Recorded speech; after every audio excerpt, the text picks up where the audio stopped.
Now, it reminds me, talking of gnomes, he said to me in the week, he went, did you see that programme on telly last night about dwarves and fellas without legs nicking cars? And I went, no. He went, it's amazing, right? Because they haven't got legs and that. They scoot along and they can nip into a car like the Dukes of Hazzard.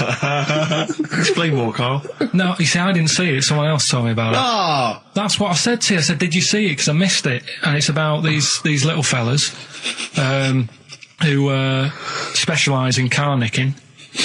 And the thing I wanted to know is, because this lad who sort of only watched half of it. Is he like you? Well, I said, I can understand how it's easy to get in, but then how do you get away?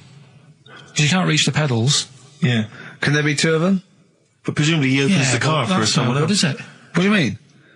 What, so he's steering and he's like, right, press the brake a bit. And then there's one that's just legs, but without the top half. I don't understand how this helps them, though. Why does this make it easier for them to steal Because they can just get through the window really quickly, like in the Dukes of Hazzard. What? Because their legs don't get in the way. Right. Do they just run? And just... But what do you mean, the window? I mean, what? So someone's driving along... No, I didn't see it. This is why I'm asking you. I didn't see it. Do they leap in when there's someone still driving the car? I don't know. Well, there's too many things left unanswered here. I can't go over maybe someone's seen it and they can email in. But that's sort of... This panicked you anyway, I imagine. I bet you were gutted you missed that programme, weren't you? Well, I'm interested in stuff like that. Because I like learning, which gets us on to educating Ricky. Oh, excellent. We've had a good year of stuff, teaching stuff. Yeah, I've learned a lot. Can you remember any of the highlights? Of course I can. There was a deaf girl and she hit her head and she could hear. Yeah. There was also some people who ate tomatoes thought they were poisonous on lead. There was also a doctor who gave a blood transfusion with some parrots from the pet store. Yeah. Because the doctor in America, and it was the olden days when the lines were bad, said give him his parents' blood, and the doctor this side thought said give him some parrot's blood. So that was true, and that educated me. That was fact. What have you got for us? Well, we've only got two, because I've taught you about jellyfish today, that we need them, so we've only got two things to go at, and I give them a little headline so you remember them to make them snappy. Mm-hmm. The two headlines you've got, oh, what a catastrophe. Okay. And the second one is, well, you'd think it beat Bughead, wouldn't you? What? Well, you'd think it beat Bughead, wouldn't you? You'd think it beat... No, you'd think it be... Yeah. You'd think it be Buggered, wouldn't you? Bughead. Bughead. This can't be... If this is anything with a bug living without a head, I'm not interested. Because we've done it. All you've done is fun. Let's just do what a catastrophe. So it is that. Do I do that one first? Which one are we doing? No, do the Bughead one. Right, well, the Bughead one. Well, we've talked a lot about animals and that, haven't we, without heads. Surprisingly, we have. I think a disproportionate amount on it. If you're a new listener, this is the first time you've listened, you'd be surprised. Yeah, we've done all that. We've covered worms, the way if you cut their head off, it grows back if you don't cut too high above its neck. We've covered the chicken, the fella who blinked. Yeah, I can't go into it again. Right, let's not go into it again. We've had the chicken with no head that lived for 8 months. Yeah, and we've had cockroaches living for a week without an head. Right, okay. Well, it's a bit more on the cockroach front, really. Right. They've found, right, that if you get a cockroach and you cut its head off, right, and then you find a cockroach that's still got its head, but it hasn't got any legs. Right. Right, it's not over for both of them, right? Because what you can do, you get the one that's got the legs, right, with no head, sort of running around, get the one with the head, sit it on top of it, right, get a little tube, okay, so that the fluids... So is this auntie's go out of the room? Let him finish. This is like Blue Peter. Let him finish. You could get this for Christmas. Right, you get a little tube, you sit that on top so the bodily fluids are still running between the two. Right. The head of the one on the top will control the feet of the one on the bottom. Okay. What about that? Good. And will it continue to live? Yeah. Okay, you don't know that for sure, do you? That was just a question out of the blue he wasn't expecting. Well, what do you think of that? Good, yeah, it's great. Yeah, just a primitive nervous system that can, yeah. Did you expect us to be more impressed and excited by that? Did you fall off your chair when you read that? you literally topple off. Going, Did you cartoon. think you were going to be the Frankenstein of the insect world? Yeah. No, I just was thinking if they can do that, you know, With them, can they do it with humans? Because I also did a bit of research on. Did you come to the sort of conclusion that apart from the moral aspect of it, that the human was probably more complicated than? Yeah, but do you know what I mean? Things move on, don't they? Do you know what I mean? Science, Rick. You know, I had Binatone as a kid. Now they've got PlayStation 2, and the difference in 10 years. They is have amazing. found that if you lose your head, a cockroach can live normally on your body, but not the other way around. Your head on its cannot control its legs because it's too complicated for your brain. Well, So yeah. So then other research. Because I thought if you don't learn from that, I'll give you something else for free, right? Go on. Free. That they can clone people. The only reason they don't do it, right? Say if like Ricky needed a lung, right? They could clone you and make you the same. But the only reason they don't want to do it is because it'd be a bit horrible, wouldn't it? So and it would take sort of 18 years for me to get an adult lung. And there's all kinds of moral implications. yeah. What do you mean, yeah? You hadn't thought of that? Because lest we forget, Rick, he ended with the only reason they don't do it is because it's a bit horrible and that. Which scientist said that? Right, let's leave That's a that then. quote. Right. That's That's not it. That's not the other one. That's it. No. That was just, you know. We've got another one to come. Oh, I Teach us can't wait. the headline again. What was the headline The again? headline. Oh, what a catastrophe. Looking forward to that. Mark. Yeah, a bit more Council. This is from his covers album. This is called Snowbird. God. Here's the first one. And they're not fascinating, Carl, but I'm just interested on your take, really. Yeah. What do you make of Cilla Black quitting Blind Date after her husband sent a message from beyond the grave? Are you familiar with this I didn't story? know that. What's that? She went to see a medium, and supposedly her husband passed on information through the medium, which was incredibly vague, but persuaded her to quit live on air. Well, it's about time, isn't it? If even dead people are saying, enough's enough. But I'll tell you what, though, talking about ghosts and that, do you know how I'm into them? Yeah. Right? How weird do you think this is, right? Well, it's not true. Before you say it, play a record. No, go on. Go on. Right, it's this woman. I don't even know if it's ghost, really. It's just a bit weird. Sure. Yeah. Sure. There's this woman, and she's not a woman, she's a kid. Sure. Okay. Sure. She's walking down like a street in her area. It's a nice day and everything. Everything's normal. She's walking down, and a woman comes up, cycling past, right? The woman on the bike looks at the kid, absolutely terrified, right? Got a really scary face on her. Yeah. The kid's thinking, why is she doing that? Yeah. Right? So anyway, she thinks nothing of it, goes, you know, I think she was playing in the park or whatever, goes and has a nice day. About 15 years later... Oh, right, yeah. She's, I don't know, I think she was going to work, right, on a bike. She was riding her own bike. Riding her own bike, cycling down the road. Oh, yeah. Looks at the kid. That's the thing that happened, like, 15, 20 years ago. Right. It's her on the bike looking at her as a kid. Right. What is it? Not another child. No. So it's her, she's seen herself. Carl? I mean, I don't know where to start. Firstly, where's this information come from? But I mean, why do you ever? I mean, I don't know what part of that you think can be true. I don't. I'm honest. I'm speechless. I don't know what to say. What are you talking about?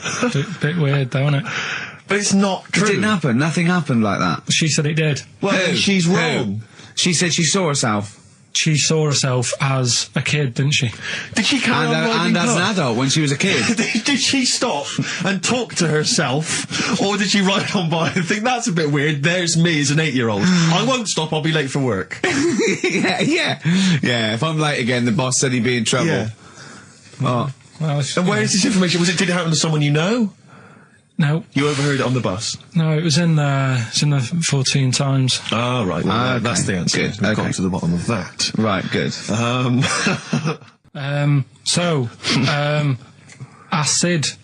I would sort you out with some science. Brilliant. I forgot the puns in mine, didn't I? I forgot the puns. Go on. Right, so, you asked to sort of be taught some science and that last week after being taught about war, so, did some research. And, there's a few things I think we'll just cover cover one of them now. Go on. We talked a lot about hairy kids.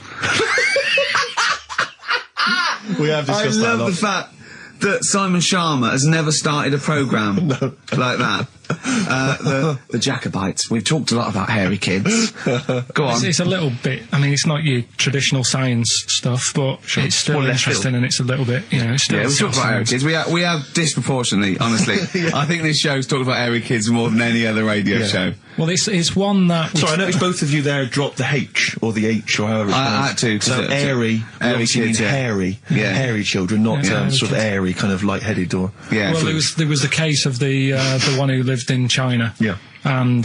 which was weird for two reasons, wasn't it? Yeah. Well, go on. One was, like, he was covered in hair. That's already weird. And the doctor sort of checked him over and said, well, yeah, he is hairy, but he's quite healthy, apart from he had a little bit of eczema and a boil. That was the main bit of the story, wasn't it? Yeah. But this one, right, we have sort of talked about it, and you weren't having any of it at the time. What? This next bit of science I'm telling you about. Go on then. Right? Remember when I told you about a lad who was living at home with his mum and dad, right? Everything's, you know, normal life, go to school, that sort of thing. Yeah. Then, I think his mum and dad had an argument, and it kicked off a bit, and he thought, I'm sick of this. It's happening all the time now. They kept having arguments, so the kid ran off into the woods. Mm-hmm. Oh. Yeah. Right? God. Now, he left, he went and ran in the woods, and he ended up living with some monkeys. Right. Right? And he thought, this isn't a bad life, you know, there's no arguments going on. Sure. He was getting on with them. And the weird thing bananas. is, this is where the science bit comes in. Oh, sure. He grew a load of hair on his body. That's not true. It's not true. It is true. It's an acquired characteristic. I bet someone will back me up on this. But no, you can't. You can't grow hair like that. You might get a little bit more down here. They might, the erectile tissue might, you know, they won't fall out as much. That would, you know, but you don't actually grow a big mane if you're cold and you're a human. Well, he did. This lad did.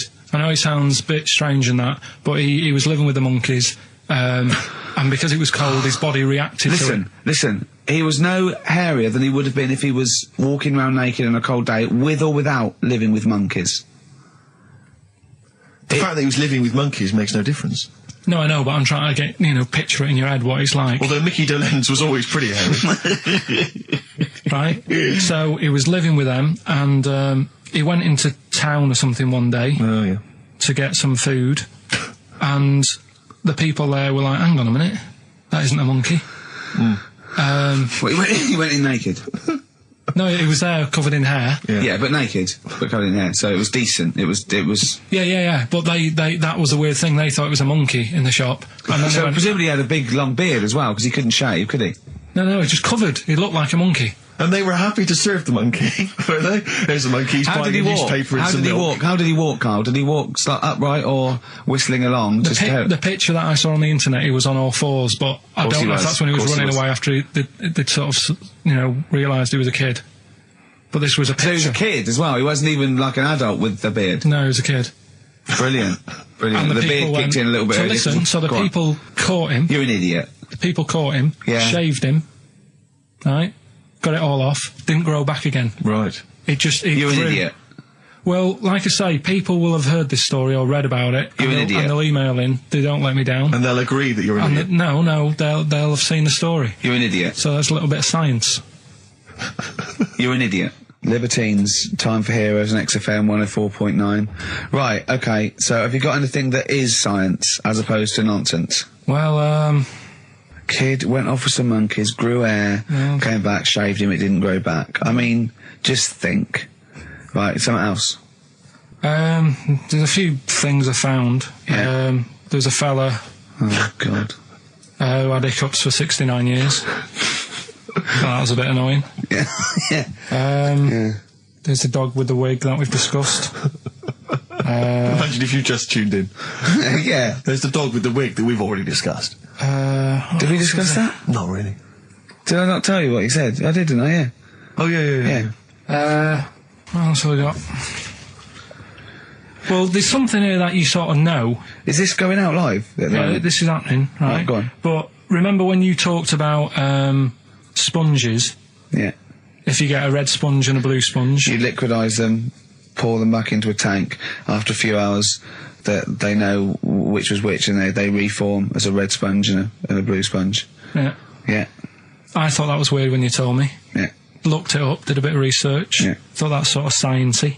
Yeah. You can do the same thing with a mouse's brain. Okay. Explain a bit more. No, you can't.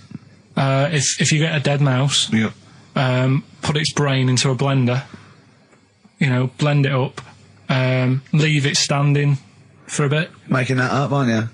You're confusing this. You've watched Nigella Lawson make some sort of pudding. No. What do you mean? It won't work with the brain. Well, it does with I mean, not a human brain. Don't be trying that. Although, no, a mouse one, a mouse one. And what happens? It sort of reforms, goes back together again. No, because apparently it's made up of the same stuff as. But it doesn't, does it? Because if it's dead, if it's a dead brain, the cells can't act anyway. The fact the sponge is that it doesn't kill the cells, it liquidises them, it doesn't kill the cells. Yeah. So it couldn't be a dead brain anyway. It would have to be a live brain taken out from a live mouse for the cells to be getting oxygen and working and being sensitive to each other. And that, I don't see how that could work like it does in sponges. I mean, do you know what I mean? You're not a scientist. I've just sort of read it and gone, oh, that's interesting, I'll tell Ricky and Steve about it. Yeah. You're quizzing me as if I've come up with it. Someone else has done it and said it works. Sure. So I'm not... Do you think ghosts are behind it, or do you think there's a scientific explanation for it? No, it's just one of them weird things, isn't it? Yeah. So that's what you sort of science covered for this week. Well, that was another barnstorming feature from Karl Pilkington. Is that it? Is that the two things you got this week? Thanks very much for that. Well, yeah. I mean, there's nothing behind them. Do you know what I mean by this? There's not like a weight of intellect behind these facts. Why don't you make that your science project for this week? Find a dead mouse somewhere, Karl, and a blender, and we'll bring that in next week. We'll do it live on air. See what happens. Oh. Well. Do you feel sort of let down a little bit sometimes with our reactions? Well, what are you expecting us to do? What are you expecting us to just look at you, open-mouthed, staring at you in awe?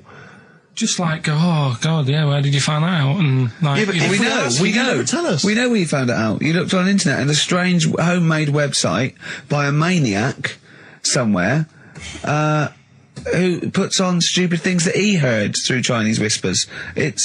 That's where you get your information from.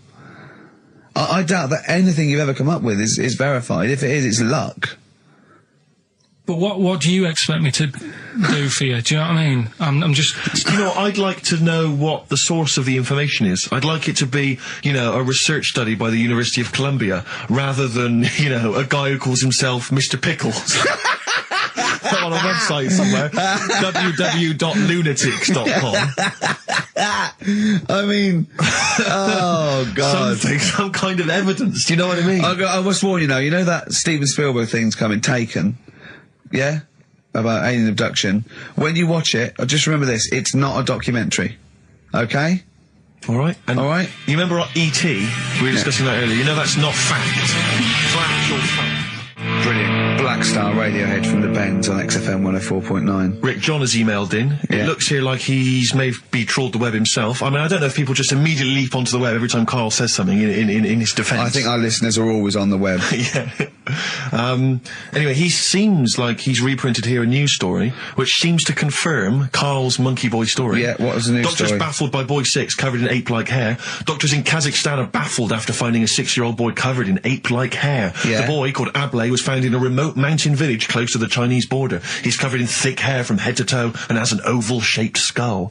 Doctors suspect nuclear radiation or a genetic disorder may be responsible. Fine. But there's an interesting bit here. But sorry, it's not that you could have genetic defects. I've seen lots of people born with long noses, 5 feet, etc. I'm saying that he wasn't normal. he wasn't normal, and then went to live with monkeys and grew the hair. Well, that's my point. But it says his mother and father are distant relatives. Such marriages are common in the Kazakhstan mountain hamlets. Now, the village elders were consulted as to what to do with him, right? Now, these are the village elders. These are the wise men of the village. These are people, presumably, that all year long are telling the village how to live, how to survive. Yeah, you're in charge because you've lived longest. Yeah, exactly. You presumably are solving any kind of moral conundrums, any sort of awkward things. Do you know what they suggested that they do with their hairy son? Go on. Send him to the circus. The Carl's nodding. Put him in the circus. That was what they suggested, and the mother actually wanted him to go to school. Instead, I don't know, school or circus, I don't know. We don't know what's better for him. Exactly. I'm not sure. We must consult the elders. What do you think, Carl? It's not a bad life, is it? What, the circus? Yeah. Well, you ran away from it. Yeah. Love it. But remember that thing that I saw about that fella who, I don't know if you should talk about it really, so Go on. Tell us now. You've hooked me. Come on. You can say it. It's okay. What, are you worried that it might be insulting to someone? Well, it's not nice, but... Well, you're not taking the mickey out of it, you're telling us... Go on. It's just, it was in that book again that you got me. You know, the book full of weird people. Go on. And things that are wrong with them, and hairy people, and... Yeah. Lad with 3 legs and that. There's a fella... basically just a head and a little body on a skateboard. Yeah. Right? Picture of him having a shave. And he was shaving with his mouth bit. With his tongue. Like that on the radio. Yeah. Carl is now doing an impression of a man shaving with his mouth. Yeah. Well, it's just a head, bear in mind. He's doing an impression. Imagine a head with a very tiny body on a skateboard shaving with its tongue. That's what Carl was doing. And he was depressed because he kept getting hats for Christmas. But if you were him, you would just grow a beard, wouldn't you, rather than... Oh, Well, rather than go through all But that you get hassle. it caught in the wheels of his skateboard. For its own good. I do want to trial this new film quiz we've got, because it's.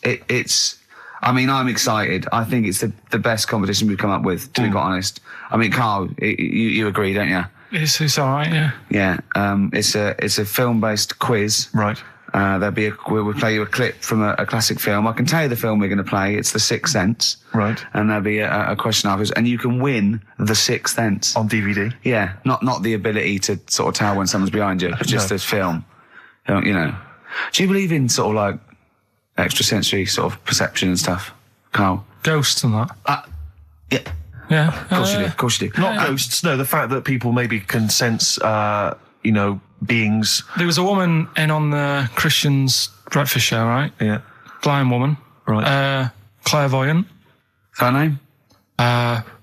Forgot. But she was a bit useless. She was a bit useless. I'm always worried about what's going to come out of I'm Carl's worried mouth. what you mean. What? Do you know what I mean? She's a bit rubbish at being a clairvoyant. Yeah. Right. I mean, I think if you're not that good at something, don't go on the radio and do it. Carl, you better leave. So, what... Sorry. Well, she was saying, So like, what was the relevance of her being blind? What was that for? What did you I tell me? just thought it was a bit weird. I think she was using that because the fact that she can't see living people, but she can contact the dead ones. Yeah. I'm sorry, this is XFM 104.9. Once again, Carl's opinions do not necessarily reflect those of any human being. Any other person alive today. Sorry, Carl, so how did she demonstrate her clairvoyance, and why was it not very convincing? She was sat in the chair you're at, right? And people called up and said... I sensed that. Weird. They called up and they said, right, can you have a word with me, Gran? Yeah. And she goes, yeah, she's dead, isn't she? And it's like, yeah. He goes, oh, and everyone's like, oh, she knows her stuff. It was 50-50, to be fair. Yeah, and especially with a gran, because the person sounded about 35, so the chances are they haven't got a gran anymore. Yeah. And it was just... Unless it's the fellas from Busted, because they, in the year 3000, they've only got to a great-great-granddaughter, and that's 1,000 years, so presumably... they can live a lot longer. Yeah. I just wasn't convinced anyway. I don't want to diss her because, she came in and she did her stuff and if people believe in it, I'm not going to put it down, but it just was a little bit odd. You believe in it? You just think she didn't have the real power as opposed to it being rubbish? No, whatever. but yeah, I don't know what we were talking about there. So we've got the film thing going on. Right, competition time. Brand new competition we've come up with. My favourite we've ever done, I'll be honest. And a great prize, The Sixth Sense. You get a clip of a great film, and then you get to keep the great film. Now, I'll just explain this competition. I think Carl is a little bit of a frustrated actor. And so, by the power of technology, Carl takes the role in a film. And there's a question about it afterwards. This is a scene starring Karl Pilkington from The Sixth Sense.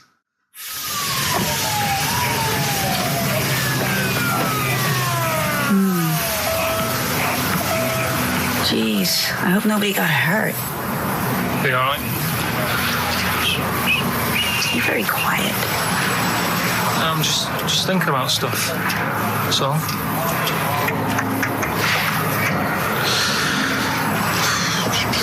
You're mad I missed the play, aren't you? A little bit annoyed, to be honest. Went down a storm playing the drums in Little Donkey, but your loss. I'd give anything to have been there. Well, you wouldn't, because you didn't. But like I say, it's your loss, isn't it? Anyway, I'm just quiet because I'm thinking about stuff, like I said. Right? I'll make a big deal out of it. What is it? Well, I was just thinking, what would happen, right, if you put a chameleon on a mirror? How would it handle that? It's a bit weird, isn't it? Cole, you're scaring me. That's scaring you. This'll scare you, right? The other day, saw two old men sat there having a Twix. You never see that, do you? Old fella having a Twix. You see ghosts, Cole? No, just the old fellas having a Twix, boy. They talk to you? No. They tell you to do things? No, because they were too busy eating, but what's that got to do? What are you looking like that for? Do you think I'm some sort of freak or something? Is that... I would never think that about you. Well... Ever. No. Got it? All right. Well, it's a very chilling scene, that. That is great. Oh, that is fantastic. It's a very spooky scene from the film The Sixth Sense. Rick, I think you've got a question. Well, yeah, I mean, Karl played it wonderfully there, the role of the child that sees weird stuff. But who played the original role? What was the name of the child actor who played the original role? It's email only, ricky.gervais@xfm.co.uk. You can win a copy of The Sixth Sense. But I think we can probably play it again later for those that missed it, or those that caught the tail end, or those that need another reminder. Yeah, you got to, get your, it's 15, 20 minutes, get your answers in, we'll pick a lucky winner, and then we'll play it again, because I think Karl can go to Hollywood with some of the things I've seen there. Absolutely stunning. Absolutely stunning. ricky.gervais@xfm.co.uk. I'm going to play a track now. We tried to play it a couple of weeks ago, but it jumped. So I got a new CD of it. It's Papa Garcia, and this is Natalie and Nusi. Letter to Hermione, David Bowie off Space Oddity album, XFM 104.9. See, I don't know where. I thought you'd sort of learnt a little bit, Karl, what is an interesting fact and what might just be a mentalist online. Do you know what I mean? Do you know what point we're making here? Why the truth is so much more even a little bit, even something that's just, mild, but is definitely the truth, is so much more interesting than just wish fulfillment of truth. To me, if it starts with there was this ghost, right, it's not interesting. You could say anything. There was this ghost that could turn custard into wine. It doesn't matter. There was this ghost that had 9 heads. Doesn't matter. Doesn't matter. There was this Carl's looking at you going, there's a ghost that can turn custard into wine. Yeah, it doesn't matter what you say after that. There's a ghost that can swallow alligators whole. The premise means it's not true to me. Do you know what I mean? It's like people say, you know what? God, right? He's incredible. I'll stop you there. The fact that he can make the earth in 7 days, well, you've lost me already. Do you know what I mean? Whereas someone says something like, a cockroach can live 5 days without a head, that's interesting. That's interesting. Right. Do you think when you die, they say, you're a ghost, this is going to amaze you. You can go and you can spook people out. Yeah. Do you like custard? Come over here. No. Well, if you don't, you don't. Do you like wine? Of course I do. Oh, you are going to love it. You're going to love me. You're going to love it. I've lost all my loved ones. Yeah. Do you see what I mean? It's what your sort of beliefs are based on. Mine are sort of on, I suppose, logic and science. And so I'm amazed by the world. And so the Iceman, why does that amaze you? What's like, ooh... Well, they found some part of our preserved past You know, it's interesting. Again, I'm amazed by anthropology and evolution. Yeah. It's just that line on its own like that, you know, they found an Iceman is great, but then it went on, and it's going on about, you know, they've had to get different people involved to find out how old it was. Because first of all, the story started off, right, an old fellow on holiday somewhere, where did they find it, in Sweden or something? And he was walking in the hills, and... He was walking? In the hills. In heels? Was he a transvestite? In the mountains. Oh, right. In the hills. Yeah. Yeah. So he's walking about, and he sees this body in the snow, and he thinks, oh. So he calls the police up, and they come and have a look, and he goes, oh yeah, it's probably a murder. So then they dig it up and find out he's got hold of a spear in his hand. Right, and he's dressed like Fred Flintstone. Yeah. Right. And they realise it's probably not a recent murder. Right. His knuckles are dragging on the floor. He's Yeah. a Neanderthal man. They think, hang on, Karl Pilkington. But when they found out, hang on, it's an old thing. It's an old thing! Can it? If it was a murder recent, then you'd go, hang on, how did this happen? Who does he belong to? Yeah. Well, the chances are whoever murdered him is also dead. 5,000 years ago, probably, yeah. So leave it. Just bury it. I don't think it's a murder investigation. No, but they are. It's not Quincy going, this was before my time. It's not a murder investigation. Yeah, just one thing bothers me, sir. Just one final thing. My wife loves you, but this guy. That's how they were Why treating would he him. have a spear and a leopard skin? I just can't. I can't get over this. What are you talking about? That's what I'm saying. What are you saying? Right, shut up, everybody. What are you saying? You've got one chance now. You've got to ask me a question, and I will answer it the best way. But what are you saying? I'm What is saying, your question? Right, he probably spent a load of money trying That's not to a sort question. out. That's not a Yeah, question. but let me tell you what I'm saying, right? They're probably spending a load of money finding out stuff about this fella who died. And even if he wasn't murdered, he'd be dead by now anyway. So get over it, right? 3,000 years ago, he died, right? So then they start messing about with it, saying, well, how did he die? Well, it doesn't matter. It was ages ago. Then they start digging his belly open, seeing last meal that he ate. Yeah. Oh, he ate seeds and leaves. Well, no surprise, really. There's now else around. Again, spending more money. Someone's been paid money to sort that out. Then they bury him, and then said, hang on a minute, are you sure that he died by, like, a spear? Let's dig him up again. So they dig him up again and find some splinter or something. I don't believe they buried him. They did. Well, in some sort of fancy coffin so everyone can see him. But for me, that is more wasteful than sorting out something that's, you know, like someone who's ill. Sort something out, you know. Sorry, it's not either or. They didn't put a doctor out of surgery. Exactly. There's not an old man in a bed in a corridor somewhere. Yeah, going, they go, Ted, what are you doing? stomach. I'm just giving this bloke a stat clear. No, look, we found an old fella in a skit. Okay, you take over. It's not either or, Carl. What are you talking about? It's scientific research. But don't you see why this is fascinating? It gives us an insight into how we lived 3,000, 5,000 years ago. That's an incredible historical document. I wonder if it was your equivalent. I wonder if he was like the Carl of the time, and there's people, ghosts now through that going, oh God, I don't believe it. They've dug up Carl. They think we're all like that. Oh no, they're going into his brain now. They're looking at how his brain works. We're going to get such a bad rep. Oh well, dear. Each to their own. If you like it, I just thought it was a bit of a waste of money. a little bit of a waste. Yeah, okay. But there you go. Anyway, we give out the answers to Rockbusters next. If we must. Yeah. It sometimes stuns me. Sometimes I'm taken aback. Do you know what I mean? But what worries me is if one day aliens do visit I'd love and that. they come down, yeah. But what worries me is they might bump in. What if they bump into you? What if they bump into you and they think that you represent mankind? And they go up and they start another planet. They say, we'll ask you 3 questions, and if you answer them correctly, we will not blow up your planet. Yeah. We'd be doomed. Well, it depends. It depends what they ask you, don't they? What if they said, right, Carl, what's the weirdest thing ever found in China? I'll say hairy Chinese kid. And they go, right. Okay, interesting. All right.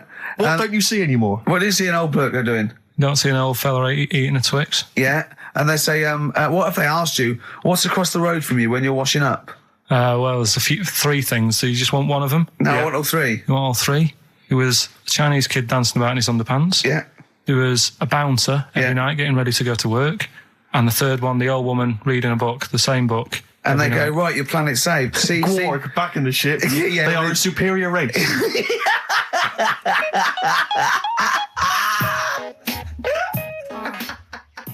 I just always find that thing that if, you know, you're used to living with someone, Yeah. one of you will go, let's go to bed, then you'll go, all right.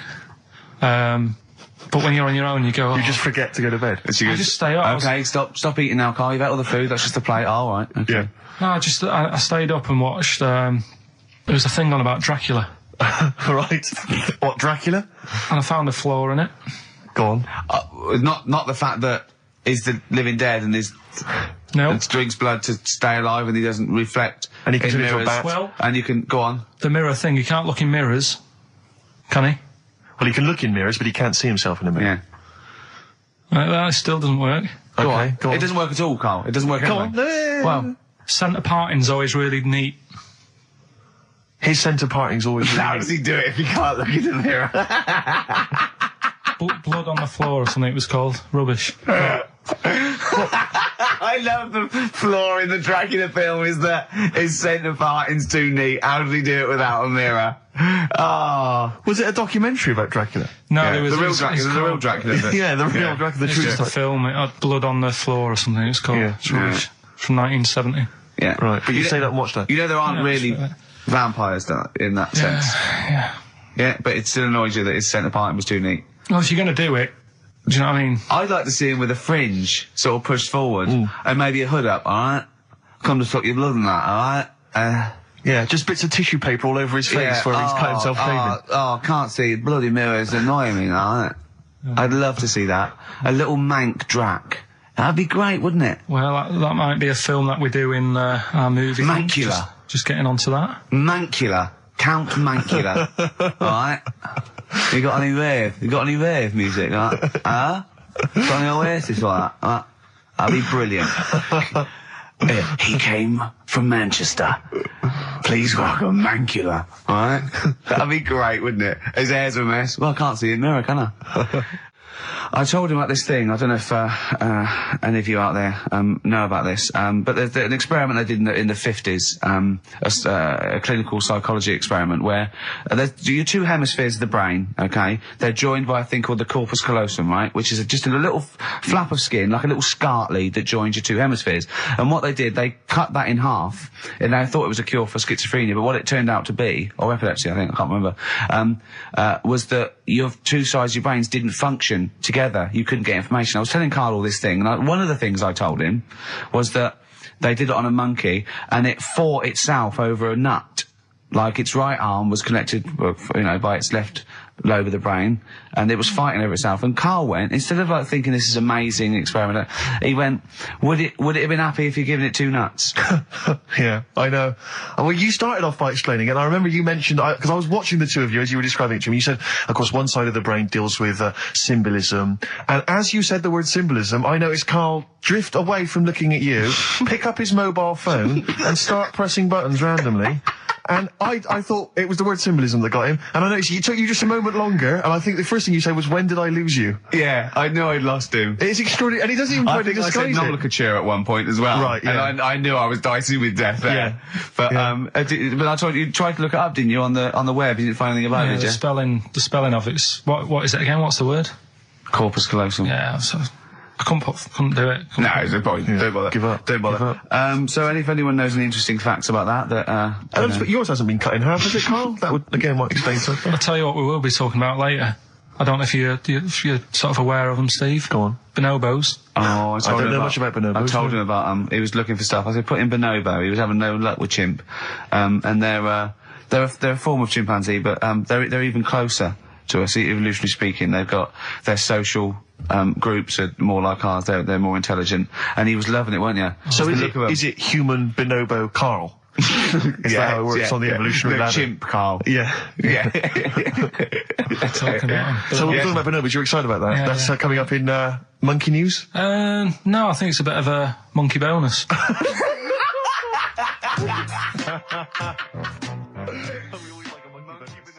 Okay, this is Karl in the classic The Shining. And what's the question? Well, we might ask that afterwards. Okay then.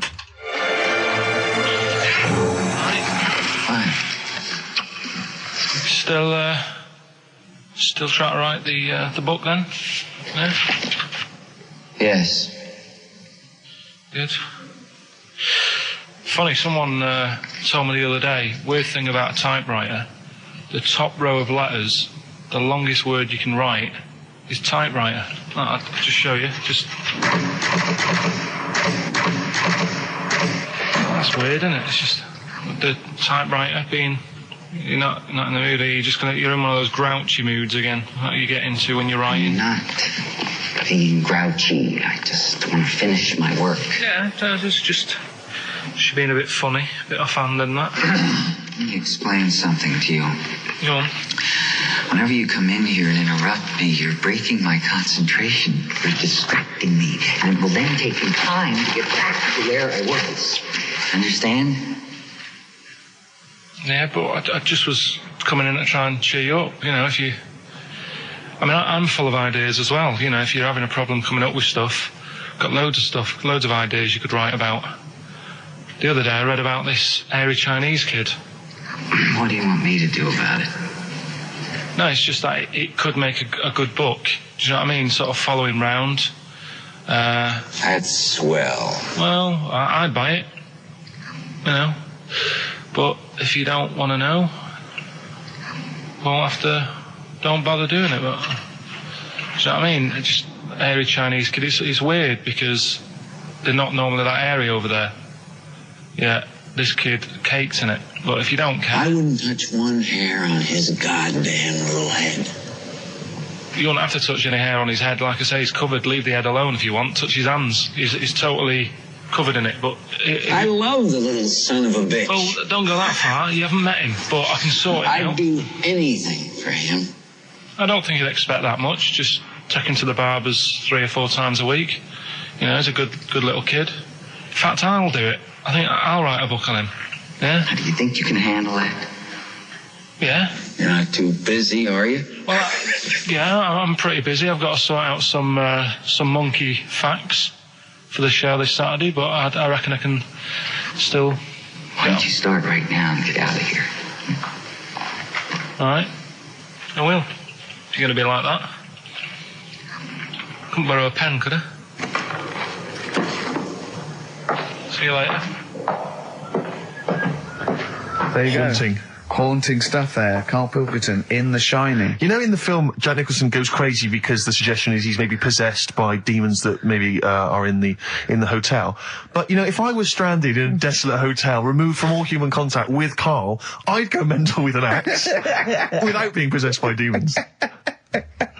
That's more chilling to me, trying to get some work done and you keep wandering in. I'm trying to get Karl to spend a couple of days in the caravan with me, just for the head of it, and he won't. I've offered him money, won't I? I think it'd be a great laugh, wouldn't it, Karl? Oh yeah, great. That would be terrifying. No, I want to film it. I just want to film it. Like a little video diary. There's Karl there, he's just waking up. Well, if I was stranded in that would be like being... I may as well be with Freddy Krueger and Jason Voorhees. That's more scary. The thing is, Ricky doesn't mess you about as much as he messes me about. No, you see, you've given him an inch. You've given him an inch and he's taken a yard. 12:30 you got in today. In 30 minutes between 12:30 and 1. The old bin lid on the head. He wanted to do that again. Yeah. Squeezing my head, think he had a go at. And karate chop on the back of the neck. Yeah. All in 30 minutes. Yeah. Who else can say that? Who else can say that? Who else can say...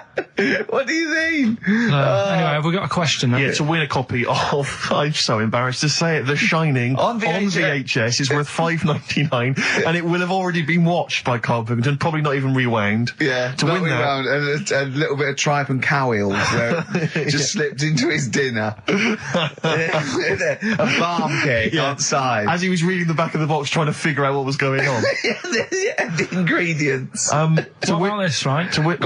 Here's a question. I've got a question. No, go on. No, I want to hear Karl's first. Okay. No, it's about the film. Because when I was whizzing through it, I saw something and thought, oh, that's good. The kid who's in it, he was writing something on the back of a door with lipstick. What was it? Well, that's a tricky question. I can't remember. Nor can I. All right. So the kid in it was writing something on the back of the door. Is that going to be too hard for anyone? Let's see if... I mean, I wouldn't be surprised if there's somebody Right, the phones are going, so it might be. Yeah, but this is email, isn't it? All right, ricky.gervais@xfm.co.uk. What was being scrawled on the back of the door by the little kid in The Shining? Be honest, if you know that, it means you've probably already got it and you've watched it about 8 times. Yeah. Fair enough, though. All right. It's something, when I was looking on the web, found something out. Go on. It's a story about a woman who had a baby. What are you talking about? What? A woman who had a baby who was having a baby. It was no clearer when you repeated it. No, Carl, I don't know what to do. I don't know what to do for the common good, right? Pursue this line of inquiry, right? Because I don't know where it's going, or play a record. I'm actually torn. I don't know what to do. No, I remember seeing it and thinking, I've got to tell Ricky about that. It's brilliant. What should we do? Should we go with it? It's entering into the abyss. It's opening Pandora's box. It's peeking. It's going down to the cellar. I've got a couple of questions, though. Go on then. Well, come down there with me. Come down the cellar with me. Okay, right, Carl. What? First of all, it was on the way. What do you mean? The baby was what? Had another? Was it? She didn't give birth. They didn't. The doctor didn't find her one of those set of Chinese dolls up her. Russian dolls, whatever they're called. That's what I pictured it like. Those dolls where you take the head off and there's another one in there that all look the same. But no, the story was there's a woman who's... No, don't just say it again. That's a headline. That's not a story. There was a woman who had a baby who had a baby. That's not a story. Imagine handing that in as a thesis to loads of the BMA. There you go, and read that. That's a children's rhyme. Yeah. There was a woman who had a baby who had a baby. What do you mean? So she had a baby, right? Yeah. And that bit's fine. We're okay with that. That's normal. That's normal. A woman had a child. Yeah, totally normal. She gave birth. Fine. Yeah. Next. Well, I don't know that much more, apart from the fact that the baby's like roaming about, and then 12 months later, she's like, oh. Interesting. So the gestation period of that baby was actually 3 months more than an adult. Yeah. Excellent. Weird though, isn't it? So was the headline, "My baby's 12 months pregnant"? What are you talking about? 12 months later, it had a... What are you talking about? Forget it. No, you haven't even finished the story. That's what you said. And 12 months later, you didn't even finish the sentence. So what do you mean? No, I didn't read any more into it because I just saw that and I thought, that's weird. And then I just was thinking, oh, like, imagine the kid at school at parents' evening. Go on. And it's like, well, your kid's pretty good. Now let's have a look at your work, sort of thing. Don't you think that'd be weird? But what? Did the child have a baby? Yeah. Of course it didn't! Play a record! We shouldn't have gone down in the cellar. We should have just left the cellar door closed. I never learned. That's the Zombies and a song called Time of the Season. I've enjoyed that. What do you think of Zombies, Carl? It's alright, yeah. No, not the group, but the Living Dead. Don't worry about them. No? Why? Not about, are they? Doesn't happen. You don't believe in that? Listen, right? You don't believe in zombies? So, I was you do looking believe online. a baby had a baby? Yeah. On you go. On you go. Are you still saying that didn't happen? Yes. Right, well, I'll find the thing again, I'll print it off, and then you'll all read I'm it. saying is there's more information that we need. Yeah, but it always annoys me that when I do get the information, you'll go, yeah, but it's named Sally, you didn't say that, and make out... No. As if... No, don't make it look like we're over-inquisitive or over-cynical. You come out with the most abominable things man has ever uttered, and you expect us to accept them. Usually headlines, usually illogical, not just probably wrong. So, fleas are born pregnant. Are they? Interesting. Yeah. Right. Okay. See? On we go. So, See, that's true, and you're not impressed, because it doesn't involve a little werewolf child. Or half man, half shark. And you're just not, it's not good enough for you. No, but if I read the first line of something and it's not that interesting, I go next, right, and I move on.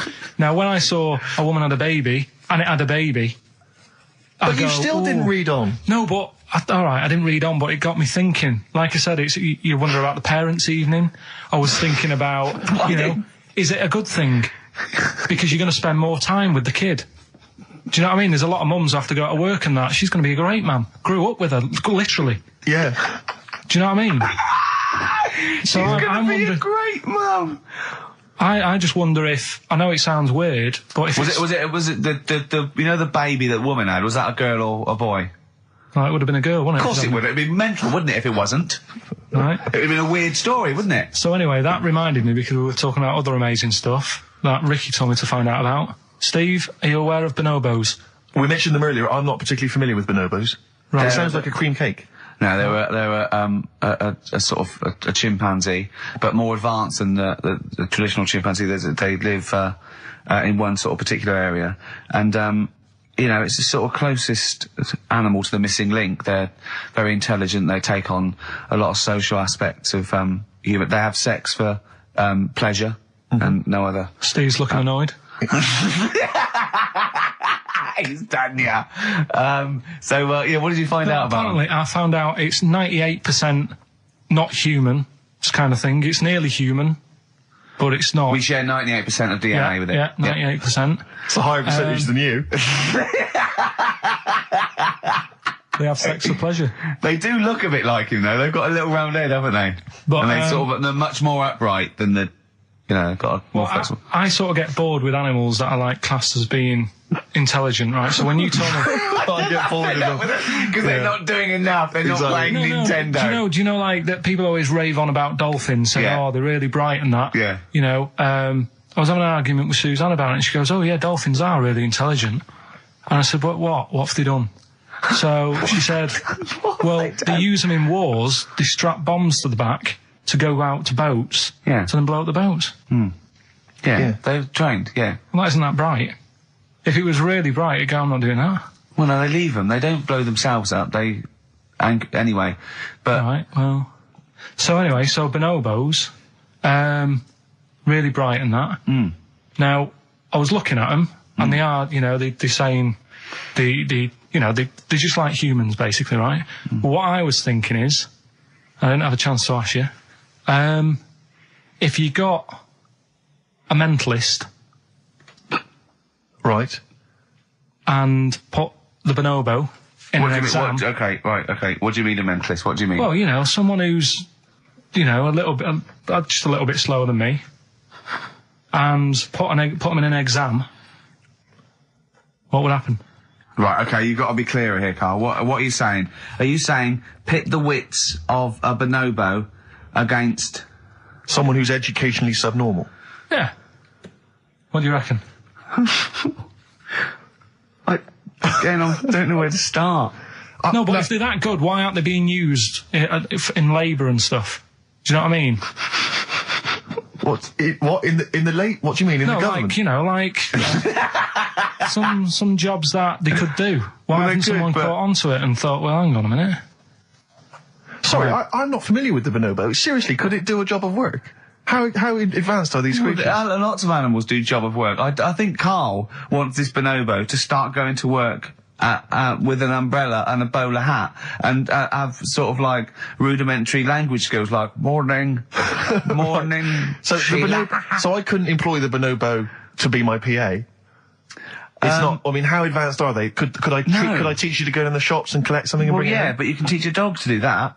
Yeah. It depends what you mean by intelligence, social interaction, also dexterity capability. Could it produce this show? Yes, I'd have thought it could randomly. Yeah, just by pressing the buttons, it could do a better job. It depends what you're asking, Carl. What you mean is, could a chimp beat a thick human at an intelligence test? Yeah, that's what I'm saying. But it depends on what the problem with the human is, doesn't it? Right. First of all, mental illness has nothing to do with intelligence. Let's get that straight. That's one thing. Mental people aren't necessarily less or intelligent than people. Now, is that the clinical term? Well, exactly. A mentalist. A mentalist. Sometimes I don't know what to do. I don't know whether to start with where he's going wrong with the question, to answer it, to find out what he really means, because... It's just that if that did happen, right... What could happen? You want the Planet of the Apes, don't you? Here we go. Go on. Right? I go to school. I go to a new school. Yeah. I go in the class. There's 3 bonobos sat on the back row. Yeah. Right? I think it would make They're bad kids, are they? Everybody would work harder, because you go, well, I don't want a monkey beating me. Whereas when I Well, went you to think there'd school, be an incentive? Yeah. well, I think. Okay, they go in and go, oh, go on. What do you mean? No, I would have loved it, because, I mean, one of the reasons I didn't like school is it's like, oh, I'm not bothered. You know, I'm not bothering going in today. I'd love it if I went in and someone said, right, you're going to start coming again. Why is that? You've got 3 bonobos in your class. What if they didn't hang out together, like the 2 little kids with the webbed hands and the big They heads? can do What if they want. started bullying you? Stealing your pocket money? I wouldn't go in, I'd stop maybe going. copying you, maybe making you do their homework. Yeah. They did find out To you. be honest, it would probably be the other way round. And he'd score better. Yeah. Carl, have you been copying? Have you been copying the bonobos Have you again? been copying Boo Boo again? It'd be good though, wouldn't it? Well, it'd be great. I wish I could live in your mind for just a day.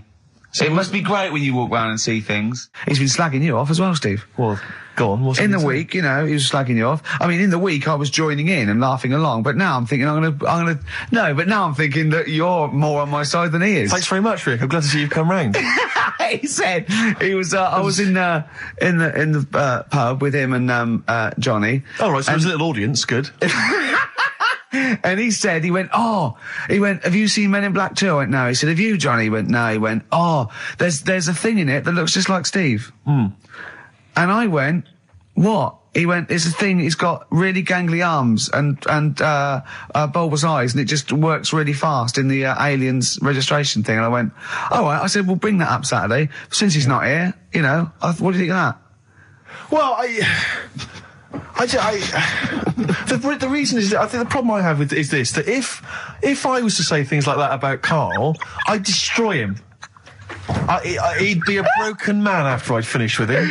Call in, Carl, or Steve's going to say a few things about you. I'm going to get a couple of home truths out there. I can't believe it. I cannot believe it. Yeah, we were, you know, at the time I was joining it, we were having, you know, slagging you off on other things as well. Sure. But now I'm thinking, maybe Maybe you were wrong. Maybe I was taking the mickey out of the wrong person behind their back.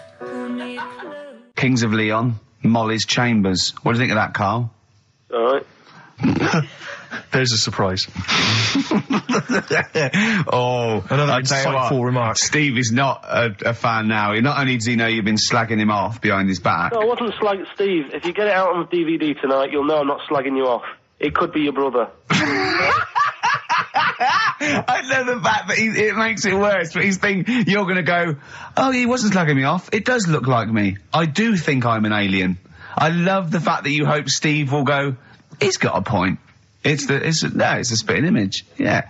I am, seriously, Carl, I'm really angry. I'm so angry with you at the moment. You haven't seen it yet? No, I know, because I know what it's going to be, and I'm just... Why? I'm fuming. I'll tell you why I'm angry, because he doesn't do it in jest. No, but what do you think it's going to look like? What do you think this thing's going to look like? It's going to look ludicrous. It's not going to look anything like me, but he's going to pretend it does. Go on, what? Go on. No, it does look like you. Yeah, of course it does. And you looked like the Human Z. Well, you know. I mean, to be honest, you did a bit, Carl. You walk like him, you're bold like him, you got a sort of gormless face like him. Any more? I don't smoke. That does. Whoa! Well, we've got some weird stuff to talk about, though. What? Coming up later. What? Darren Brown. Oh, yeah. That was interesting. I love the fact that the track, we've just talked about him asking me nicely not to squeeze his head when people are around, and a girl who ages so quickly she should be served in odd bins, and he goes, but we've got some weird stuff coming up. That's Carl's world. Yeah. That's our song, isn't it, Carl? Leave all this misery behind. Bit of Snoop. Beautiful XFM 104.9. Gervais, Merchant, Pilkington. Carl had a treat in the week, didn't he? He couldn't believe his luck. We know Darren Brown. You know Darren Brown, the sort of magician, mind reader fella. It's more special than that. Well, called me up in town. Said, do you mind if we bring along Carl? He went, pleasure. Carl's very cynical, saying, well, he won't get into my head. Yep. Great, wasn't it? It was brilliant. He went, can I ask him questions? I went, well, no, it's social. He went, I'm not coming. I went, well, he went, well, I'll ask him. I want him to know how he did that trick when he said, you got the winning ticket. I went, he's not going to tell you. He's a magician. He went, well, it's not worth it then. If I can't quiz him. But he came along. I still did, though, didn't I? Got in there with the questions that the people wanted to know about. Yeah. Yeah, go on. What did you ask him and what did you find out? I said, how do you do that? I love the fact that the first half hour, me, Steve and Darren Brown were convincing Carl that he didn't see a ghost when he was 5. Yeah. And then we got onto the tricks. Yeah. Well, it will live in my mind. He won't get inside my head. Yeah. And he got inside your head magnificently, Carl, didn't he? I mean, were you not amazed? I mean, Darren promised actually that he would come on the show in the future, and then you, the listeners, can see how he can baffle, amaze, and generally freak out. I think we should film everything that happens, right? Because it's just a waste, because you're only getting half of it when you hear what Carl has to say. Because his face... Yeah. Honestly, it says 1,000 words. Yeah. Do you know what I mean? It's just, I think we should film it and just put it on a DVD of Carl's facial expressions. This is Carl thinking he saw a ghost. Yeah. This is Carl thinking they were going to clone a man moth. Yeah. It's just different faces. So do you want to try and explain what he did and what marvelled you so much? Right, yeah. He comes in, he sits down. I'm a bit sort of... bit spooked by him straight away. Oh, you're spooked by him straight away, yeah, there's a weird thing about him. Right? So anyway, he sat there, and I'm watching him. It's because he was naked? Checking, seeing what he's, looking at and stuff. Yeah. So anyway, he gets his paper out, and I think, right, he's going to do a bit of trickery and that. And he says to me, right, write down a number and a name, right? It was between a two-digit number, and a name of anyone you know. Yeah, right. Now the thing is, I thought of the name because I was telling Steve earlier about the kid at school who I fell out with, right? Yeah. Over that girl who was called Aris, right? So that name was like in my mind, ready to go, because I didn't want to use anybody's name who I knew, sort of. Now, because maybe you've mentioned it in the past. Sure. You know what I mean? I couldn't say Suzanne. I knew Colin Makin anyway. Yeah, well, do you know what I mean? So I picked a name, yeah. Well, I thought you might have been thinking about Auntie Nora. So I picked this name, right, that you three didn't really know about, right? Number just came to mind, right? So he 42, says, right, we were never thinking of that. 42, right? Yeah. He said, right, just keep saying it over and over in your head. And I'm there, and he's saying all these sort of different numbers at me, and I'm trying to throw him off a little bit. Every time he said a number that was nothing like 42, I was sort of smiling, looking a bit nervous. Yeah. Don't know if you caught that, right? I just, all I could see was you looking sort of blank. Oh, right. So I was doing stony faced. He picked the wrong person when he said, let your mind go blank, you'd realise he picked on the wrong person then. Yeah. Right. So, you had to squeeze his head to get it going again. I said, Darren, if in doubt, he'll be thinking of monkeys. And Darren looked at Carl and he said, were you thinking of monkeys? He said, I tried not to and I thought of them more. Right, that's true as well. Yeah. Right. So I'm there thinking of these numbers and that, and then he said, right, let's just talk about other stuff for a bit, right? So I was like, well, I'm not going to say anything, right, because I don't want you to catch me out. But then when we were talking, I was trying to like knock him off track. Clever. Do you know what I mean? Do you know what I mean? I played a bit of hardball with him. Yeah. I was like saying, because we were talking about aliens and that as well, weren't we? And I was saying, well, they might come and land again in 2060. Clever. You know what I mean? Dropping in different numbers and that. And so doing all that, playing him at his own game. And I think I had him for a bit. On the ropes, right? So anyway, comes down to the time when he's telling me the name and the number. Yeah. And, well, he explained what he actually did. I mean, that was... He said, just think of a number at the end of it. And he said, oh, is it an I? And you went, it wasn't an I, but there is no... Okay. And anyway, he got the name. Harris. Then he went and said, "Do you an extrovert?" And he wrote down these numbers. Well, he wrote down some numbers and he said that if you're an extrovert, these are the numbers you tend to choose. If you're an introvert, these are the numbers you tend to choose. And he wrote them down. And he said, "I don't think you're really an introvert. I don't think you're this. I don't think you're that." Da, da, da. And I think he came up with the number 32, didn't he? He said to you, "You're thinking of number 32." You said to him, "No way." You couldn't believe your luck, could you, when you'd caught him out? But he said it's either 42 or 32, didn't he? Yeah. Well, no, but it was beside the point, because then he said, rather brilliantly, hang on a minute, if you just add up these numbers here, that adds up to 42. It was a magic if you add square. Up those numbers, that's 42. That's 42 across diagonally there. That box is 42. All the numbers that added up on the page, whether you go across, sideways, down, across, or whatever, always added up to 42. Yeah. Right? And you've got the name Harris, which freaks you out. It freaked me out. I kept saying to him, how do you do it? How do you do it? And he wasn't telling me. I was talking to people at work about him, and one lad said, apparently the trick that he uses is the same thing that Hitler did. Play record. No, seriously. Apparently it's the same thing, because he was saying... What? Play record. No, just let me finish because I've even ran it by other people to check if I'm right on this. So let's do play record and come back to Because the people in the XFM office, I mean, they're pretty wise. They're up on that stuff. No, he used it in a different way. Play record. No, hang on a minute. Let me hear it. All it is, it's power of suggestion, apparently. And when Hitler used to do his big speeches to people. Yeah. What should we play? Come on. Finish your point. Well, that's about it. Who told you that? Ian Canfield. A few different people. Right. The big thinkers out there. Like in the office. the brain boxes. But anyway, right? It's because Magnus Magnuson works Sonic so now, doesn't he? Right. Listen. Or was it Paxman? Was it James Paxman? That blew me away, right? That the fact that he got the name, he got the number. Spooky bit, right? I'm walking home. I called you up a couple of times and I left a message on your phone. Because it was just amazing. Not only was he good at magic, but his maths was brilliant. No, well, that thing adding up to 42 was like, how did he do that? I mean, we didn't even make a big deal out of that. He said that to me. He said, Carol Vorderman's got is the maths. Do you know what I mean? Imagine him on Countdown. Yeah. He'd even know what they were going to write down. Do you know what I mean? So a bit of a wasted talent. I should see him again about that. I think he's... He asked him, I said, why are you doing it on mucking around on telly? Then he went, sorry? He went, why are you mucking around on telly? Yeah. And he said you could make some serious money. I think Steve went, well, he does all right. He went, nah, but if he did that the ticket thing all day. Yeah. But didn't you say to him you should be working for the police force? I said, yeah, he should be in a police station. He could help people out. Yeah. Do you know what I mean? It's not a daft idea, is it? Not really. Right, so anyway, so I get home. Still, I'm calling different people up walking home. I couldn't believe it. Yeah. Right, I called Suzanne up telling her about it. And she's like, slow down. She said, you're like a little kid who's just been on a fairground ride or something. Yeah. Slow down. Right, so I'm telling her, call me mum and dad up. My dad wasn't that impressed. No, of course He's not. like, well, it's all been done before. But anyway, right. So, But then he wasn't impressed with Little Donkey, was he? No, he's not impressed by much, is he? Right, so I get in. He probably had to nip out down to the phone box. Right. Do some thieving. Yeah. We've forgotten bread. No, I'll just go down the phone box. Yeah. Right, so I get into my flat, right, and what they do in my flat where I live, they put the post in like these little pigeonholes. Right, and I don't normally check them out. I leave it for Suzanne to do, right? Sure.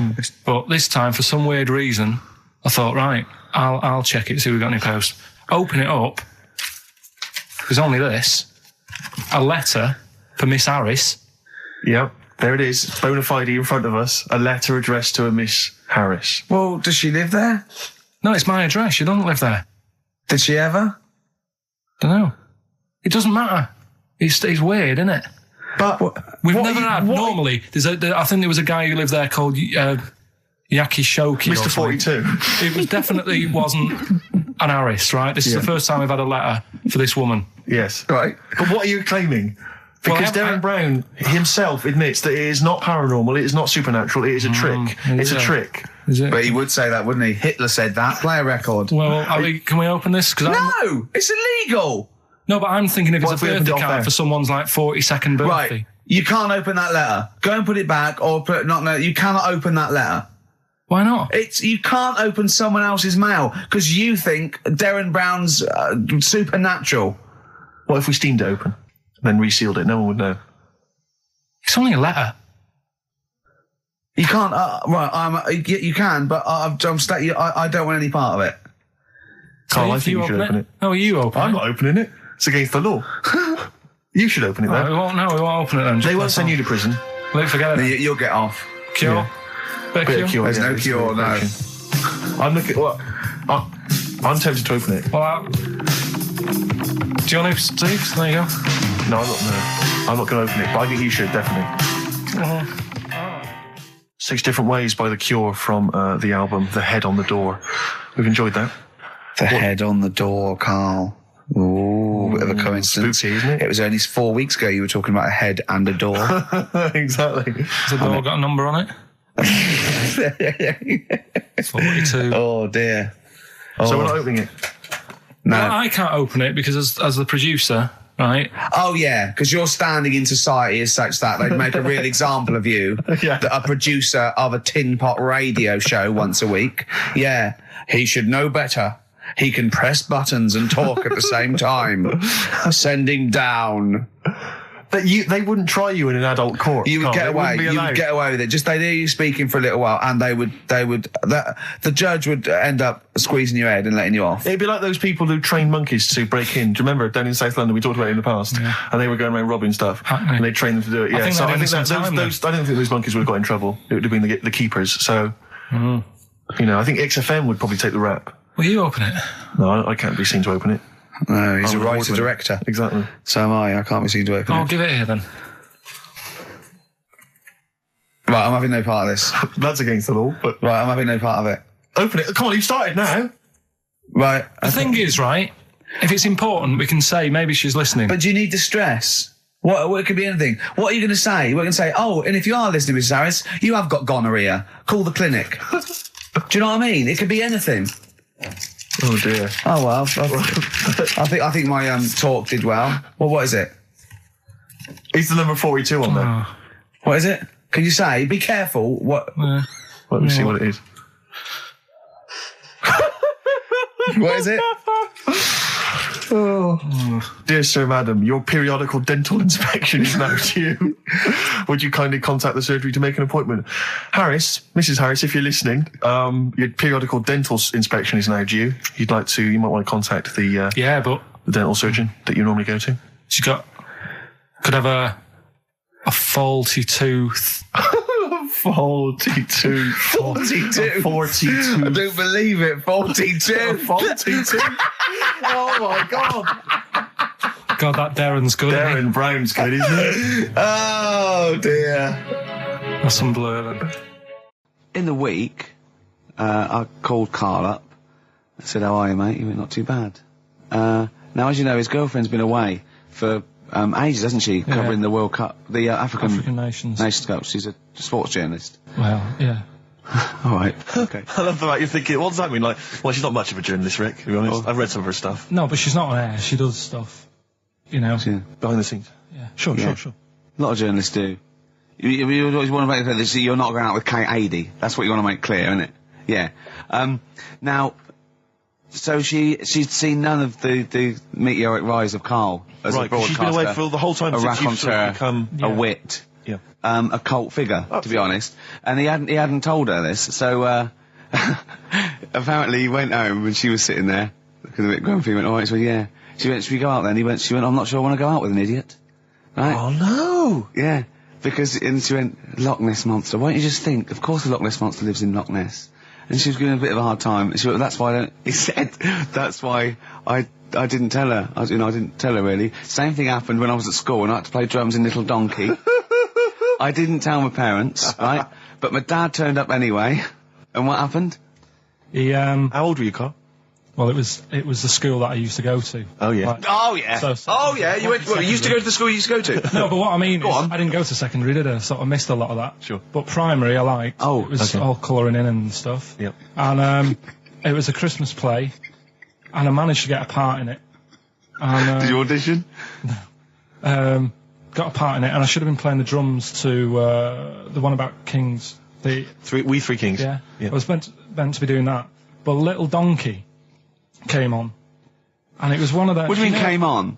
That was like next up on the next song, Right. and it's one of them songs that you can't help sort of. Tapping along to. Yeah. Do you know, like if I was to go, Yeah, you'd have to finish it with... yeah. Do you know that they actually send that into space? Do they? And What, hoping that aliens will respond with that? yeah, they do that because apparently it is one of them things that you can't help. What, even if you're an alien life form? Yeah. They know that, do they? Yeah. But anyway, What, because they watch Star Trek or something? Hello. Knock knock. Yeah. no, seriously. Is it true, like, if you send there? out knock knock into space, yeah, they have to say that? Oggy, oggy, oggy. Oh, that is great. Seriously.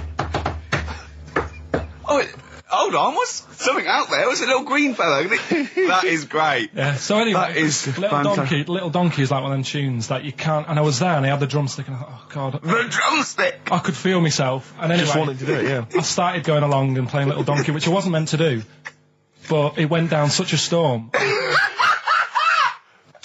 What what? Were there people like parents and that dozing off, and then suddenly they heard your version of Little Donkey, they thought, wait a minute, now it's really picking up. What do you mean? I'm glad we paid £1.50 for this. What do you mean it went down such a storm? They're going, hold on, was it like when People have Ringo... lighters in the air. You know, like when Ringo joined the Beatles, now going, boo, Pete Best, but he went... Yeah, and they went, whoa! Oh, God. No, but the teacher just said, oh, it went down really well, you can do that again tonight. Right. When you're in it again. But anyway, so my dad was there, and you hadn't told him about this performance, so no, he just turned up off his own back. I never took the letters home and stuff to show my mum and dad, because it just put me off. So, anyway, he turned up, don't know why, he must have heard from someone else's dad. Yeah. He turned up, and he swore about me, which... Did he? I don't... Could you use a word that's allowed to be said? The word? Of course it is. Right. If you got a kid in the car or anything, you can turn it down now. Yeah. Right. But he said, there was a guy stood next to him with a camera, big video camera, filming it, and he said, yeah, film it, but try and avoid getting the twat in the hat in the shot, because I had one of those porters, you know, the little round pork pie hats on. Right. This is so sad. What was this a nativity play? It was about Jesus and stuff. Yeah, well, there was a porter there helping him with his bags. Of course there was, I forgot. I mean, Mary and Joseph, they got there. Yeah, because Sure. it was the hope, you know, because the inn was full. Yeah. But I think the porter doubled up with the inn and the stable. Right, that was nice. So of him. He carry bags over, yeah. Yeah, no, so yeah. You're right, though. I don't know why I was wearing one of them, but I was. And And your father said that, and how did you know your father said that? Did you he told hear me it? about it later. Oh, he told you about it later? Yeah, I was talking about stuff I'd done at school, and he said, "Oh God, remember that?" And I spoke to him the other day about it, Right. and yeah, Oh, God. shame. So that was the end of your sort of drumming career, really? Because it could have been, I mean, you know, the audience loved it the night before. Yeah. You could have, like, been, like, who knows, a whole new world for you. Yeah. Have you done any stuff? I've never drummed. I wish I had, man. That is That's a movie story, but... Is that, and that's why you don't tell, your mum and dad don't know you on the radio, do they they? think, when they were down the other weekend, they had to come in here, I just said, I'll just go in and press the buttons. Because they could listen on Sky Digital, couldn't they? They could do. But you wouldn't want that, would you? I don't want that. No. Play a Carl- record, and I want to talk to you again a little bit about this later. Yeah. Right. When we were talking to Carl in the week, the things we were talking to Carl is that you come up with something that's sort of like, quite innocent, and he goes, well, once, right? And you realise that it's comedy dynamite. He doesn't know it, but we want to go save it. And he let out, you were filling in a form, weren't you? It was all like your girlfriend thinking you're a div. And it's happened before, isn't it? Because she came home and you'd filled out a form to get a job once, hadn't you? Yeah. What was that for? Granada Telly. And on it... Well, let Carl explain. Yeah. You see, this is what annoys me with job applications, because rather than just saying, do you want the job and what can you bring to this business? Yeah. Do you want the job is a good one. Because the thing is... That's sort of the one for the boys. No, listen, right? Because if they say no, I don't think they want the job. Yeah, but listen. Go on. I mean, I presume with what you do, you have to take people on and stuff. What, in a fight, you mean? You know what I mean? Yeah. And I think it's more important that you're willing to graft and put the hours in. Sure. Than say that, you know, you did well at school. Yes. Sure. Because if I wanted to, I could have done well at school. Of course. I just didn't want to. Yeah. So where's this going? So you had the application form. So when it came to the qualifications bit and that, I couldn't fill them in because I didn't have any qualifications. And it was also asking about your languages. And I put down English quite good. English quite good.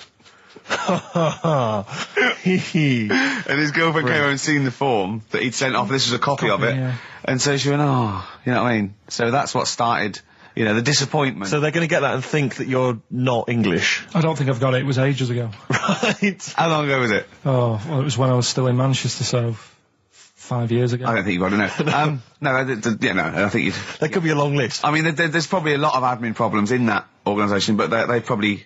But what I meant by it is that, you know, I can speak English, but I don't know all these long words that people use all the time. Yeah. Oh, God. Oh, can I just tell this quickly? In the week, I'm talking to you now, the listener.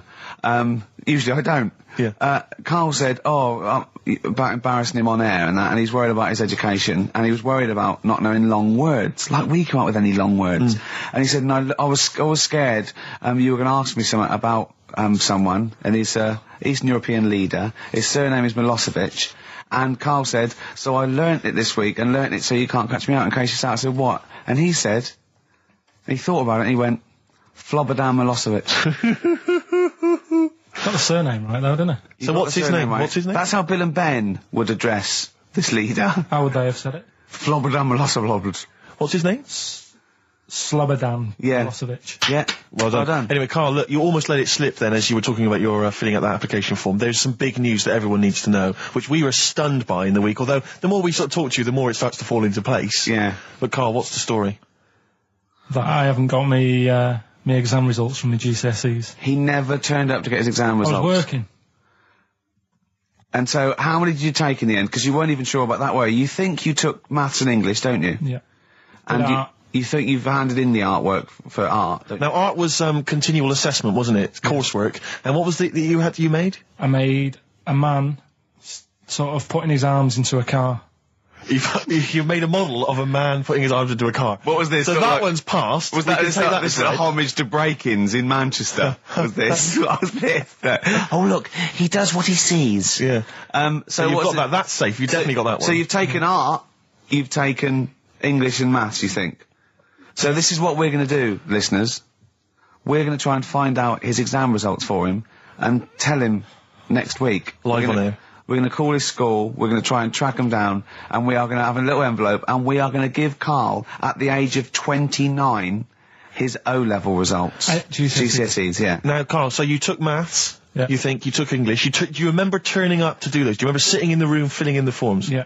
Okay. And how did you feel you did? I don't think I did well. You don't think you did well? Did you revise? No. Why didn't you revise? Because I don't really believe in it. Okay. Well, it's just that if you don't know it, then you don't know it. You shouldn't have to start looking at a book. If I went to like the hospital Yeah. and the doctor said, "Oh, you need your appendix out," but hang on a minute, I've just got to read up on it. Yeah. That isn't good enough. Okay. He should know, and that's the way I feel about it. To be fair, though, He did do the revision beforehand. yeah, they don't usually pass on, like, maybe, like, when they're in practice. Yeah, 7 information they years down took the in line. by osmosis. Yeah, yeah, and they bloke comes in and goes, "Can I just see what you did with that?" And I goes, "You've passed." Yeah. Phew, that's a good one. Yeah. Good job I watched Casualty.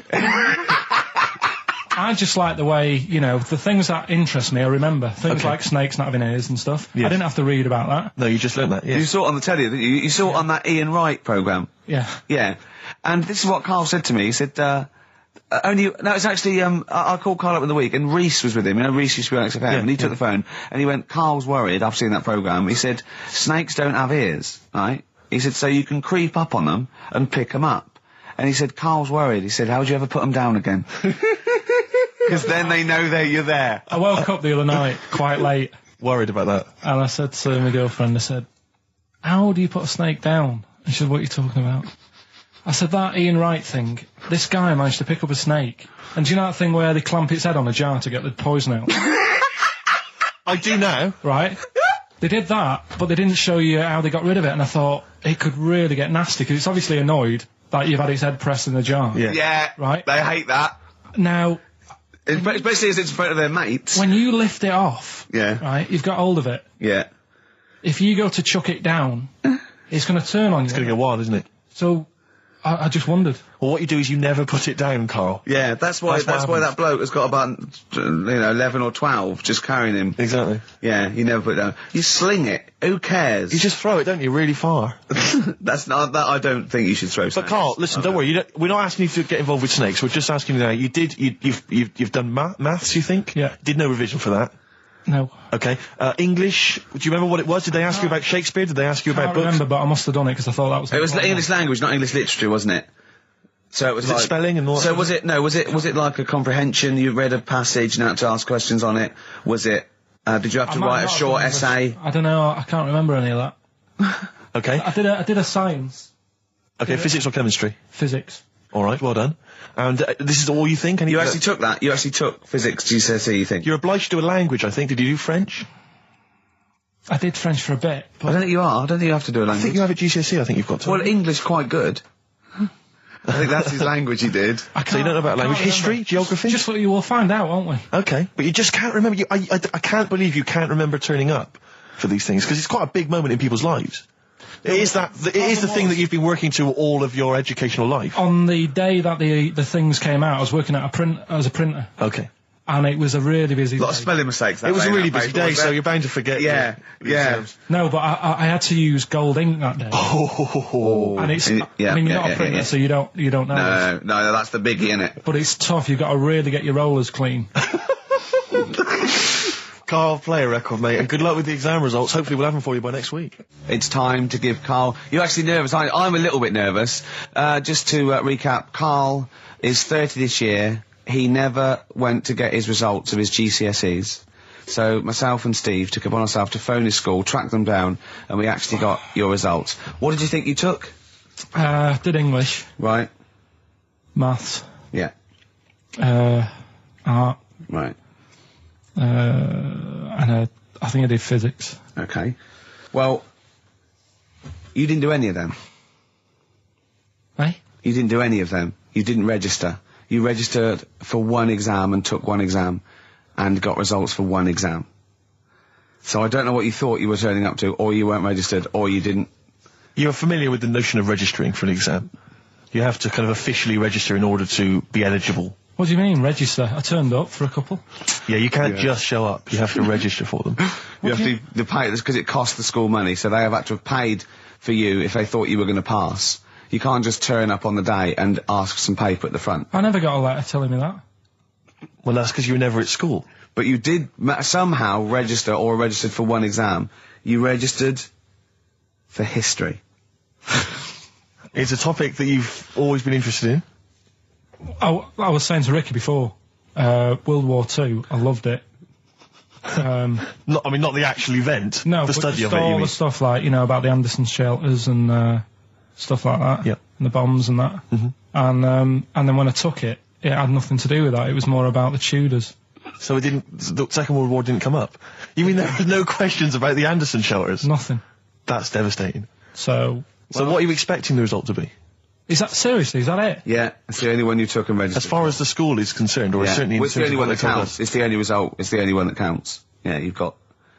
I don't. Did you register for yours? Yeah. Yes. I've got certificates and everything. So what? Do you do that before the exam? Do you have to go somewhere and sign something, or? Yeah, you don't check your results and then decide if you want to register. It's not like Millionaire when you look at the question and go, I think I'll take the money. Yeah. You go. No. But anyway, you must have registered for one, or maybe your teacher put you in for I it. didn't do it. They must have been confident. They must have been confident. They must have thought your best bet was history. Right. So, what did they get? You got an E, which I think, technically, is a pass. E. It's a bad pass, but there's F, How and there's much U. You're not going to be doing a PhD. You can get an F, right, which is fail, and then a U, which is ungraded. Now, I don't know why the U exists, because F means you failed. U is like them going, you not only failed, but you wasted my time. So, We're annoyed that you took this exam. so you thought they'd register me to get an E? Well, they didn't. Well, they didn't. I think they were hoping. It was rather like you with the lottery. They were hoping for something better than You nothing. see, I assume that the man who registered for that thought he can scrape an E if Anderson shelters come up. Yeah. Well, that's it. You've got. Now, what I'd like to do, Carl, is I've started your re-education. You've read a book on Rasputin. I'll be asking you a few questions about that later. I've got another book for you to read next week. Next week, I'm not in the mood. What? Not in the mood. Oh, come on. Look, what's that? What does that say? It's that fella. It's the picture of the bloke that he used to use for Citizen Smith. Yeah? Che Guevara. Yeah. Yeah. He was quite happy, I think, when he found out that Robert Lindsay was involved. He went, yeah, of course you can. No worries, yeah. What are your feelings, Carl? What do you think? Are you emotions depressed? I'm just a bit annoyed because I'm sure I turned up for more, so it just wasted me time. Listen, they don't matter. I'm sure you're doing very well. You can educate yourself. GCSEs are merely a step on the ladder to help you, not just for education, but they're more vocational than anything else. You're doing very well, and you're reading books. Don't worry about it.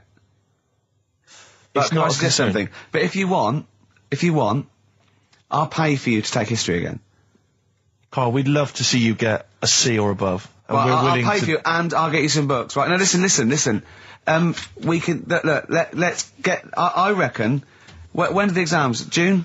Something like that, yeah. We'll try and register next week, and I reckon you can get an A or B. in history. Busy, I'm In busy. history. No, don't worry about it. It's just easy. I get your Brody's notes. If Heat magazine, they love you, Carl. They could probably sort something out. They could probably pay for a tutor. They got a lot of money. They sell a lot of magazines. I mean, it is always, almost always, and you found that out, I discovered this, it's always the Tudors and Stuarts. There's no fear for them not coming up. Now, what do you already know about them? You must already know stuff about Henry VIII and Elizabeth. No, because it's too long ago to even get interested in. Do you know what I mean? You can't. Is that why you relate didn't? to it. Okay. The Anderson thing, it was like, God, you know, I bet my mum and dad were in an Anderson shelter. You know, this is interesting. What, when they... Oh, my granddad would have, like, had something to do with this. But the Tudors, it's like, I don't know even if they had a family back then. Play a record. If we come back Hang to on, this. hang Sorry, on, hang on. Steve, Just because I need to introduce my the new feature. Yeah. For the I record. don't know if I had a family back then. Carl, listen, let me just ask. ask you now, right? If you can finish this sentence, we've got a chance. Divorced, beheaded, died. Divorced, beheaded. Died. What is it? We just need to do a little bit of work, but otherwise I think you're going to be fine. It's how you remember what happened to Henry VIII's wives. They're little... Divorced, beheaded, died. Divorced, beheaded. It's like spam. Support... What's it? Support, protection, anchorage, movement. That's how You're going to that's nothing to do with the Tudors No, and nothing Stuarts. to do with the skeleton. Yeah, see, no, we're not doing biology. Mnemonics and acronyms. and What happened to Henry VIII's last wife? Did she die, or did she not die? Divorced, beheaded, died. Divorced, beheaded. Do you know that the only king that has got a moustache is... No. The only king that hasn't got a moustache is the King of Hearts on the playing cards. Carl is genuinely... I don't know if he's actually upset or embarrassed, but it doesn't matter. Why does it matter? You were 15 and didn't go to school. If you were my friends, I think you would have just said, oh, we can't find them. Why? But you just matter, What's though. to do with that? Well, what do you mean? What do you mean? It's ridiculous. Do it again because you want to learn, because there's great things in the world to learn about. Don't worry. Look, GCSE is vocational. Is vocationally for a 15, 16-year-old to go on to do A-levels or whatever, or to get results. But you don't need that because you've done very well. You don't care about the Tudors and the Stuarts. I mean, you know. I mean, I've had a couple of jobs, not this one, because you don't need qualifications to get a job. Obviously. In the radio. Yeah, obviously. You're absolutely right. But the ones that I have got in the past, I did, because I didn't collect them, I had to lie. And I didn't like go mad. I didn't say I had A's and stuff. But I didn't put history down because I didn't even know I did it. So it's a bonus. I kind of treated myself to like a D and a couple of C's and that, so it's like, well, he's not... I love the fact that Carl even then was honourable. It's like, I'll at least put down the ones I think I took and lie, but the ones I didn't take, I won't lie about. Yeah, and don't give yourself a B. If they're going to find out you lied, give yourself a B next time, It could Carl. backfire, couldn't it? I mean, my brother's a bit mental and he used to do things like go for jobs and say, oh yeah, I've done this before. Like being a mechanic, and he's never even picked up a spanner. And yet, he'd have the confidence to go and try and fix cars. Well, I'm not that daft, but... God, and he... Who do you blame for this? That's just an easy way out. I have to blame myself. No? Yeah. What was the teacher like? Well, there's loads of different ones. I didn't like... I mean, the history teacher, it is my own fault, because with her, she's a bit mental. And I used to kind of stop the lesson by saying, oh, miss, tell us about your fireplace you've got that is made from a gravestone. Because that's what That she would had. stop any English teacher in their tracks. And she loved telling you about it. Yeah. So it was like, oh, I learned brilliant. that from a teacher. So that's why I didn't know about divorce, head loss, and all that. Yeah. Dandruff legs. Horse, head loss, dandruff legs. But remember now, divorced, beheaded, died, divorced, beheaded, survived. That's all you got to remember. And what's that? That's what happened to Henry VIII's various In order. wives. In order. What does it spell out? No, it doesn't spell out spell anything, you just it's gotta saying remember the rhythm. In order in which he married. Yeah, but it helps. It's like when my mum taught me the alphabet. She taught me as like a song. A, And like B, C, D, E, F, G. Yeah, consonant. No, not like that. Huh. That's how everyone else could do it, and I couldn't do it that way. Right. What That tune did she do A, it B, to? C, D. It was A, B, C, D, E, F, G, H, I, J, K, L, M, N, O, P, Q, R, S, T, U, V, W, X, Y, Z. I feel like, feels like Christmas Day. What, you didn't get the gift you wanted? Yeah, do you know that, like, anticlimax? Yeah. When, You've been looking forward to it for so long. yeah, you know, Well, I mean, I knew you were looking forward to it. That's why it took you 14 years to get the result, and then it was 2 other people that got them for you. Do you wish that we hadn't done it? No. It's alright. It's alright, isn't it? What's your girlfriend going to say?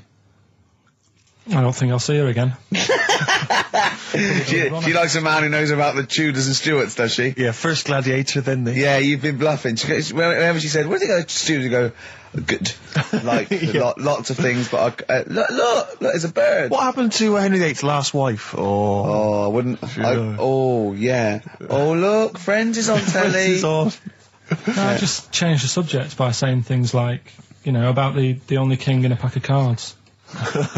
That threw off the scent. That threw us off the scent. That wouldn't fool an invigilator, would it? That's the thing. You can't use that one with an exam board. Carl, have you ever logged on to Friends Reunited? It was the site that everyone was talking about last year. No. Are you aware of the concept? I've heard about it, but there's no one from school who'd want to see it again, really.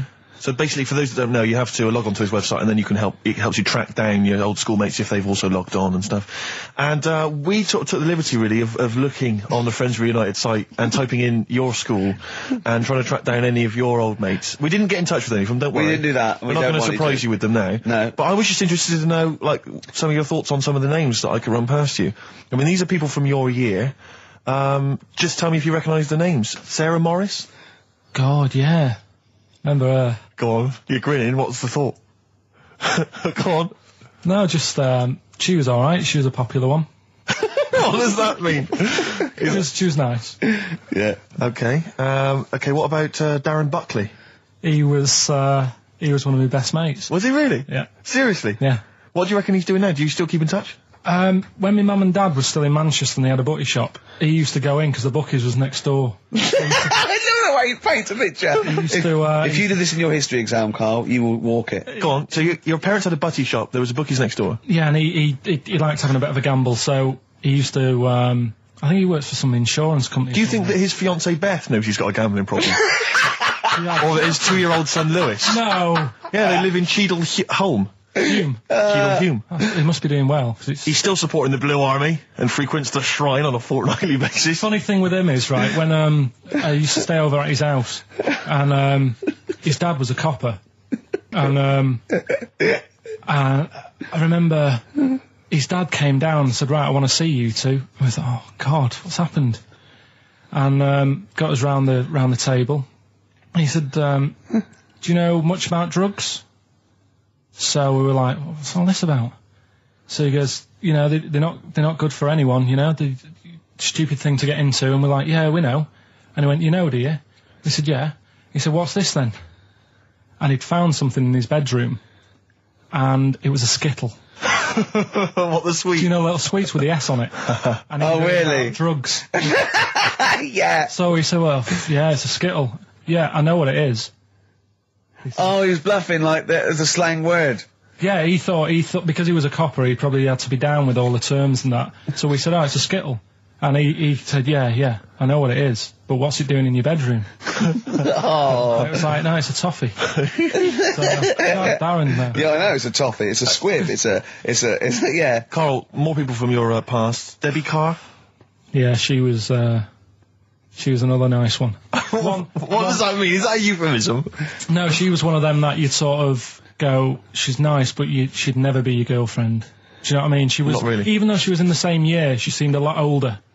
Right. And like, wasn't a teacher, was it? There was 3 of them who all hung together, and they seemed to hang around like the older kids, the ones who looked like men.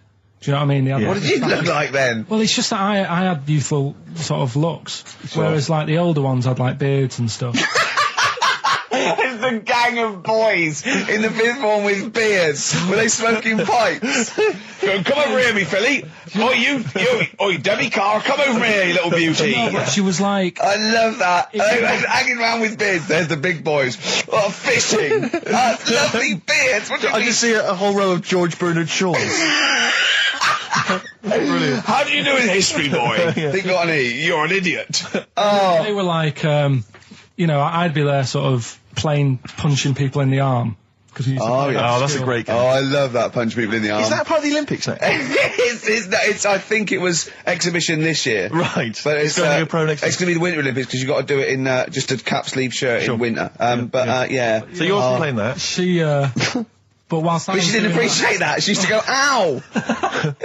No, I always think whilst I was doing that, they were like the Charlie's Angels and they'd be sorting out a mission somewhere. Because they were really like, there was something about them that you thought, you know, yeah, they're special. They were private detectives. What do they work for a man they never see? Okay, well, here's a name I'm interested in because, well, let me just tell you the name first. Adam Clifton. Oh. Go on, what are your thoughts on Clifton? He was one of them kids, he was alright, but he had that thing when, if you didn't have enough milk, he had like, wrinkly hands and like white bits in his nails. Oh! Because he didn't have enough milk. Yeah. So therefore, you didn't like him because you didn't get enough milk. This is not to be confused with the two people with the big heads and the webbed feet, is it? Webbed hands. Well, this was I interesting. know that they weren't related. They must have been somewhere along the evolutionary sort of trail. Do you know what I mean? They must have come from the same sort of stock. But you wouldn't have liked him. He's just one of them people. He was alright, but... XFM 104.9, I'm with Gervais, with me Steve Merchant, Karl Pilkington. Steve. Well, we were talking about the news just now, and there was a story I heard in the week. I think it was on the radio, and I don't know all the details. But what I heard was that a number of, I think it was Falkland, maybe Gulf War veterans, were, I think, suing or complaining to the government because they wanted compensation for post-traumatic stress disorder. Now, I don't know all the ins and outs of it, but it seems to me that if you're in the army and you're a soldier, a certain degree of trauma is kind of inevitable. I mean, after all, if you're any good at your job, you are going to see people getting killed. So I don't understand what the ins and outs of it are. I don't know why. No, he came back and Tony Blair met him and go, all right, well, not really, no. Go on, what's the matter? Well, there was people shooting at us and everything, it was all muddy. Well, calm down, don't cry. Well, I will cry. There was a drill sergeant just kept shouting, saying, "Look at you, stupid boy, where's this gun's not clean?" I just cleaned the gun and it was fine, and now he's telling me to clean it again. Yeah, and the boots, they were shiny. Fine, he was he's got to do that, it's more His discipline. neck was as big as his head. Well, yeah, but you don't know what they, I don't know what the ins and outs of it are, but what you got to do is make sure you know what you're going into. That's what I do. You got to check the small print. So if I was, going over to like the Falklands or the Gulf, I'd put man and go, will it be horrible? I go, you right? Yes. Will it be horrible? It will be horrible. Yes, it will be horrible. There will be shooting and lots of death and everything. I go, right. I'm not going to go. And they go, Exactly. okay then. Okay. That should be fine. Yeah. Should be fine. Yeah. Just like that. Is anyone else scared about this? Pretty much all of us. Okay, then we won't send anyone then. Exactly. My brother went into the army, right? Because he couldn't get a normal job, and my dad said, if you don't get a job by such a date, that's it, son. You're going in the army. And so when was the Falklands? Was it about 81? Right, and he joined back in like 81 or something. And he I don't know, he was in Aldershot or something. Oh yeah. And he wrote back to my mum saying, what a bad time to join, bad time in this. So she wrote. What bad time? Join, that's so sweet, Carl, isn't it? That's like, dear Dad, yeah, well done. Don't know if you've noticed. Yeah, I was on the dole, that's for sure. Thank you for joining a month before the Belgrano. Anyway, go on. My mum called up, spoke to the sergeant, and said, "Can you leave him out of this one?" Can you leave him out of this one? What, the Falkland War? He's only just joined, and she called him Chuck, which he got done for. Like, she's one of them, I think it's a northern thing, like saying, "How are you, Chuck?" Yeah. And she called the sergeant Chuck, and the sergeant said to my brother, "Your mum, she's called up and asked if you can not go," which, of course, we'll see how it goes. But can you tell What her? do you mean? Why did the sergeant even entertain this? Well, Pilkington, come here. Your mum's been giving me a bit of earache. Now listen, tell her I've told you, but can you call her, because she called me Chuck and everything. Can you call her and say you don't mind? Well, not really. Oh, please, because I've promised her say you want to go. No, please, say you want to go. Why was he entertaining this phone call? because he was new to the army, I suppose. Who? No, I mean the sergeant. I don't know. Maybe they do that. So what happened? He didn't go in the end? So he didn't go, no. You can't do it. That's ludicrous. I love it, though. Okay, we went over the top. Pilkington, I've got a note. Yeah. Is this really your mum? Yeah. Okay, no, this seems to be in order. because I noticed it says, I do not want to go into the army, I don't want to go and fight, and it's crossed out and it's good, Mum says don't. Yeah. Now, you didn't write this yourself. No, my Pilkington. mum wrote this. Okay, Definitely wrote this yourself. Your excuse. You're going to have to fill envelopes. No, I'm sure if he was needed, he would have had to go, but I think they made a bit of a special effort. They sort of said, oh. Well, it wasn't conscription anyway. Oh, no, I see. But were the other soldiers going around just going, Pilkington. No, he ended up being a mechanic in there, and he got kicked out for going for a packet of fags in a tank. what? Now, wait a minute. Do you mean he nipped down the shops in a tank? Yeah. I don't believe that, Carl. You've Honest made to God, that, and he went off with the sergeant's wife. So that didn't help, and he ended up getting kicked out.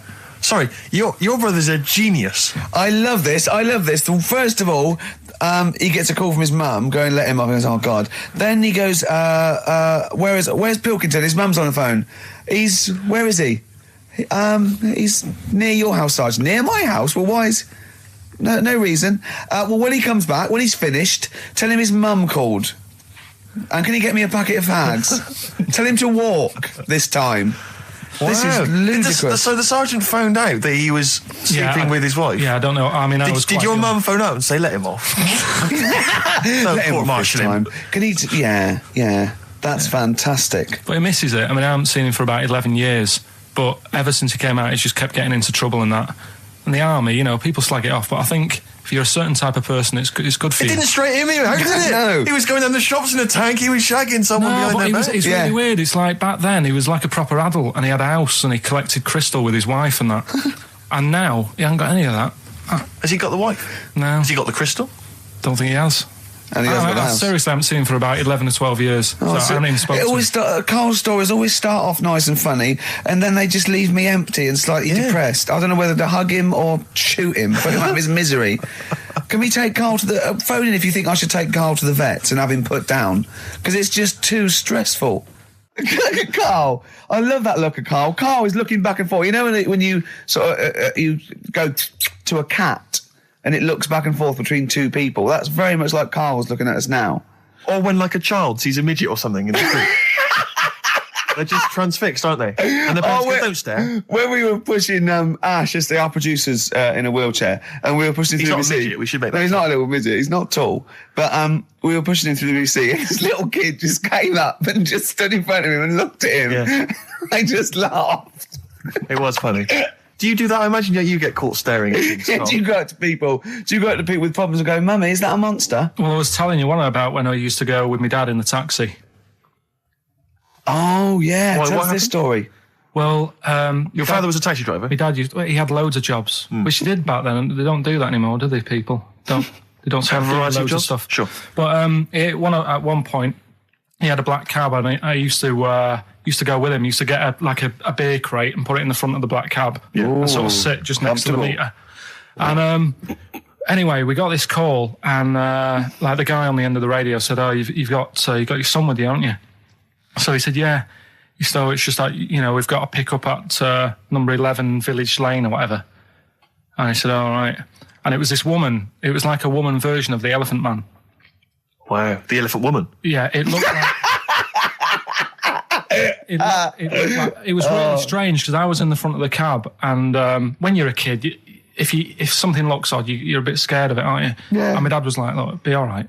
And we're driving towards her. Look, don't worry, son, I've got loads of buns. And just to I'll just throw one down the street if it lets you run after it. You're being mean, right? I am a little bit, yeah. How old were you, 18? No, I was about 12 or something like that. 11, 12. And as we got closer to her, it looked like she was holding like a bag of spuds on her shoulder. For a snack. Right. And her head was all a bit mangled and messy and that. And my dad said, whatever you do, don't stare at her face. Yeah. And she got in the back. Because you turned into stone. Well, she got in the back, and I had like the mirror, the driver's mirror thing, and sort of having a look, trying to work out. And he said, don't stare at her face. I couldn't work out where her face was. It was that weird. Oh, God. So I'm not sure you're from Manchester. I think you're from like Narnia or something. Yeah, you got frog boys walking around. The Lord of the Rings. That got like the claws of a lobster and the head of a toad. Yeah. And you got women getting in with spuds for heads. I mean, what This is not Manchester. This is not the place you grew up. This is mad. Oh, you can't believe it in London, can you? You come down and you go, look, symmetry. It must be amazing. It must be a thing to do with upbringing now, mustn't it? And because, again, do you know, I've said to you before, years ago, when I was a kid and didn't have any worries, good-looking lad, you go through it a bit, have a few more worries, and you look knackered. Now, back there's a lot more worries and stuff, so you get a lot more freaks. Whereas in London, everyone's like happy, aren't they? I love the fact that stress can cause your fingers to fuse and your heads to grow. No, but if She must have been really stressed to have a head. Yeah. She was was she an accountant or something? You know what I mean?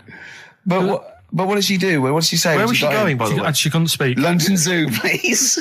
I think she was going to like to the fair. Shop. Seriously, honest to God. On my mum's life, she was. Because at the end of the day, that's a good thing with animals. They don't judge you, do they? She's not an animal. She's a human being. She's not actually an elephant. No, but you know the Elephant Man was not actually an elephant. You understand that? He's got no elephant genes in him at all. No. That was just a cruel name people gave him. Yeah. No, it's the name of the disease, isn't it? Elephantitis.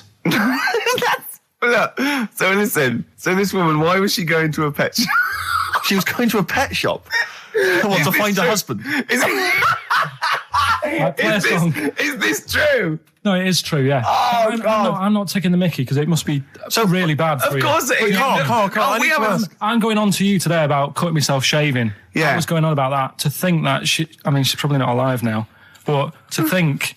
But you're saying that you're going to say this is a worse problem than a little cut shaving, aren't you? Yeah. Yeah. Do you know what I mean? I think you're right. Carl, there's a couple of key questions I need to ask. One, if she couldn't talk, how did she tell your father where to drive her? Did she have it written on a note? Did she point with her nose? Yeah. Right, this has got silly. Pick your song. But also, finally, where did you say she lived again? It was like in a village, a little small village. Right. Just heading out of the way. All I'm saying is we could maybe get like some sort of coach, book some coaches, get a coach party up there to have a look at her. Take some photos. And now you can make some lemonade. The offspring of a woman and some spuds. Yeah. Guess how many balloons it would take, helium balloons, to lift a human up? Go on. 6,000. Should we do it? If you want. Brilliant. Next week, that's got to be a challenge. Can we? Is there a sort of balloon company or some sort of party company that are willing to sponsor us to lift Karl into the air with helium balloons 10 feet off the ground, where we're tether him down, right? Is there someone willing to pay for 6,000 balloons to try and lift We Karl can maybe up? get some kind of company to sponsor it. I'm thinking like Electrolux, if they're going to sponsor puddings. If they're going to sponsor puddings, and celebrities, Russ Abbott, they will sponsor Karl being lifted. Heat magazine, come on. They're big selling, a very successful magazine there, and they know about Karl because they've mentioned him. Heat magazine, can we have a heat balloon? Yeah? Oh, 6,000's an awful lot, into the air. It's the heat 6,000 Karl challenge. Lift Karl 10 feet into the air. Yeah. Come on. What about if it was Karl and Dr. Fox? We could get two different balloons. I think we need a lot more than 6,000. A lot more for Fox, isn't it? Mix, yeah. The height. I just explained what I'm laughing at, right? We just had a call from someone saying his company would sponsor Karl, right, to be raised by all these balloons if he could have a walk-on part in the office. And we immediately went, we're worried about that sort of thing. You can't really promise that artistic, And I was worried about the legality of it as well. How can you promise someone that for personal gain that's a private and all that sort of stuff, right? And I went, I don't know. And anyway, put the phone down to him, and Karl went... I love the fact you're more effing worried about that than me being raised 30 feet in the effing air. You started getting scared, did you? Are you worried about it? Well, you're quite excited about the idea of the challenge, aren't you? I like the idea, but I want Why do you like the idea, Karl? Oh, what if it went all wrong and we're there going, the humanity of it. I think we need Karl to get... he's just... And the rope would pull out my trousers. Oh, no, it's definitely got to be Dr. Fox if that's going to happen. Oh, God. Oh, we've got to do this. So hang on, but let's just think about because wait a minute. We say this, but we'd have to get all kinds of health and safety people involved. No, we wouldn't. Of course we can't just start raising you in the air. No, you're allowed to do it on private land, aren't you? Look what happened to the Hindenburg. No, but I was just saying there was lots of people died. Listen, look, all we do is we get someone, right? But what if he gets loose and he just floats off into the air? And he meets his magpie that he lost. He used to peck his grifter. Balloons. His balloons. So I'm so excited about this. Listen, we've got to do this. No, but Please. shut up a minute. Let's just stop and think about it. It's Right. 60,000 balloons. No, it's not. It's 6,000. 6,000. But 6,000 balloons, that's a lot of balloons. No, it's not. No, it's don't not. be silly. For 6,000 sponsorship, people pay for... no, listen, it's worth it. There must be a company out there that'll pay for this, just so we can film Hang on, it. is there not an easier way of just getting one big balloon? Then the challenge is there's no challenge. No, then. it's Yeah, got it's to be. not as It's funny. got to have people coming up and hooking balloons. It'd be like Buckaroo, and the person who puts the balloon that actually raises him 10 feet wins a prize or something. So hang on. So what we've got each person with like 500 balloons. Yeah. That's mad. Can you imagine how many balloons that is? That's ludicrous. 6,000. Yeah. That's an awful lot of balloons. I don't know. There must be someone that could do this. Oh, look, people have walked on the moon, for Christ's sake. We can raise Karl Pilkington with some balloons. Yes, but they had a NASA budget. We've got XFM behind us. Yeah, but balloons, Yeah. balloons are cheap. You can get about a pack of 25 for about 150. Right, fine. No. True. Yeah, the helium, though, Carl. You can't just, attach yourself to a pack of balloons. No, but What do you think? We blow them all up? with helium, Right. Oh. off you go. But then we can do something with the balloons, can't we? Like, release them afterwards. Oh, we'll release them back into the wild. Brilliant. As a sign of peace. Fly, my pretties, fly. Listen, Be free. I am so excited. I have not been so excited about when I thought that Robin Ince was going to stay in my cupboard for £1,000. Look, we've got to do this. 6,000 balloons. I don't think it's going to happen. That's an awful lot of balloons, and I just I don't see how we can tether them all to Karl. He's a small man. No, but because you have them at different lengths, don't you? yeah, exactly. Carl knows. Can you think about the logistics of this? Oh, someone must know. There must be a company. There's a bloke willing to do it. I know he doesn't know the technology of it. He's willing to sort of stumble. And But so- if a company just Come on, has access to helium like that. But we can do this. Come on, And London, someone's done Londoners. it was on the internet already, so someone obviously has done it. Yeah. So they didn't say, "Oh, we can't get hold of the balloons." No, they probably worked it out, didn't they? I can't, Karl, you're more excited about this than anything else, about your education, about your exam results. is You're so exciting. excited. And we'll have a little rope. We'll be like flying a little kite, a little Carl. We're like, let's go, Karl, what will you wear? Like a one-piece jumpsuit? Yeah, it'd be lovely. With sponsorship all over it? Oh, it'd be great. You're like Jackie Stewart, and just as you go up your little face, oh my God, I'm not going to sleep until this is done. This is the most exciting thing ever. Only 10 feet. 10 feet, yeah. And We we'd need some kind of rope to sort of tether you to the ground. We don't want you sort of flying off. This is going to be great. And he'd have a little crash helmet and everything, and little Dee Dee boppers on the crash helmet, like he's a little flying ant. Definitely. We give him a little, oh my God, can we give you an outfit like little wings and everything? Can we paint your face with like children's No, I'm paint? not Yeah. doing all that. Why? Oh, because that would be silly. Oh, please, Carl, do this. Do it. We'll do it for charity. We do it for charity, yeah? All right. Yeah? Oh, this is We'll gonna do it be for children in brilliant. need. Please, just phone in if you can help us. Lift Carl up 30 feet. Let's say 30 I think feet. it has to be a decent... Yeah, it has to be a decent What, height. is there a world record? Because we want to break that if we Yeah, I can want to bother. break that. What is the world record for raising a man by balloons? Yeah. Okay, so listen, let's just finalise details here. We've got... I'm so excited. Email address, ricky.gervais@xfm.co.uk. Ricky.gervais@xfm.co.uk. What's the number? What's the number? The number, Karl? 08700 800 1234. Give it again, Carl. give it again. Lift Carl. 08700 800 1234. Sponsored by Heat Magazine And or you, something. maybe even if you've just got an idea about how we might be able to organise it, how we might be able to get it done, if you've got contacts, anything, just get in touch, give us some information. Oh, that'd be great. Carl, we're going to try and get Carl in the air. Anyone that can help us, take him up with helium balloons. Our friend Johnny Mango called again, and apparently the record's 11,000 feet. Carl is getting a little bit nervous. Yeah, the world record is 11,631 feet raised by hot air balloons. How tall's Canary Wharf? It's 11,631 feet. Exactly. I don't know, Karl. Is it how much higher? It's a long way. More. I'm not doing that. Because I'm like 6 foot something. Yeah, think of that. Just look at Steve. All right. Yeah. But you can change your record. You could say, well, the sort of balloons are the one with Mickey Mouse on it or something. Yeah, could I just Change it say slightly. something? That man did 11,000 feet, but he wasn't naked. All right? Come on, Karl. Your 30 feet will be the world record for naked ballooning. Yeah? Think about it. All right, it's for charity. Well, thank you for listening, everyone. We are going to raise Karl. And after Karl said, and just to think, my teacher said I'd never be a high flyer.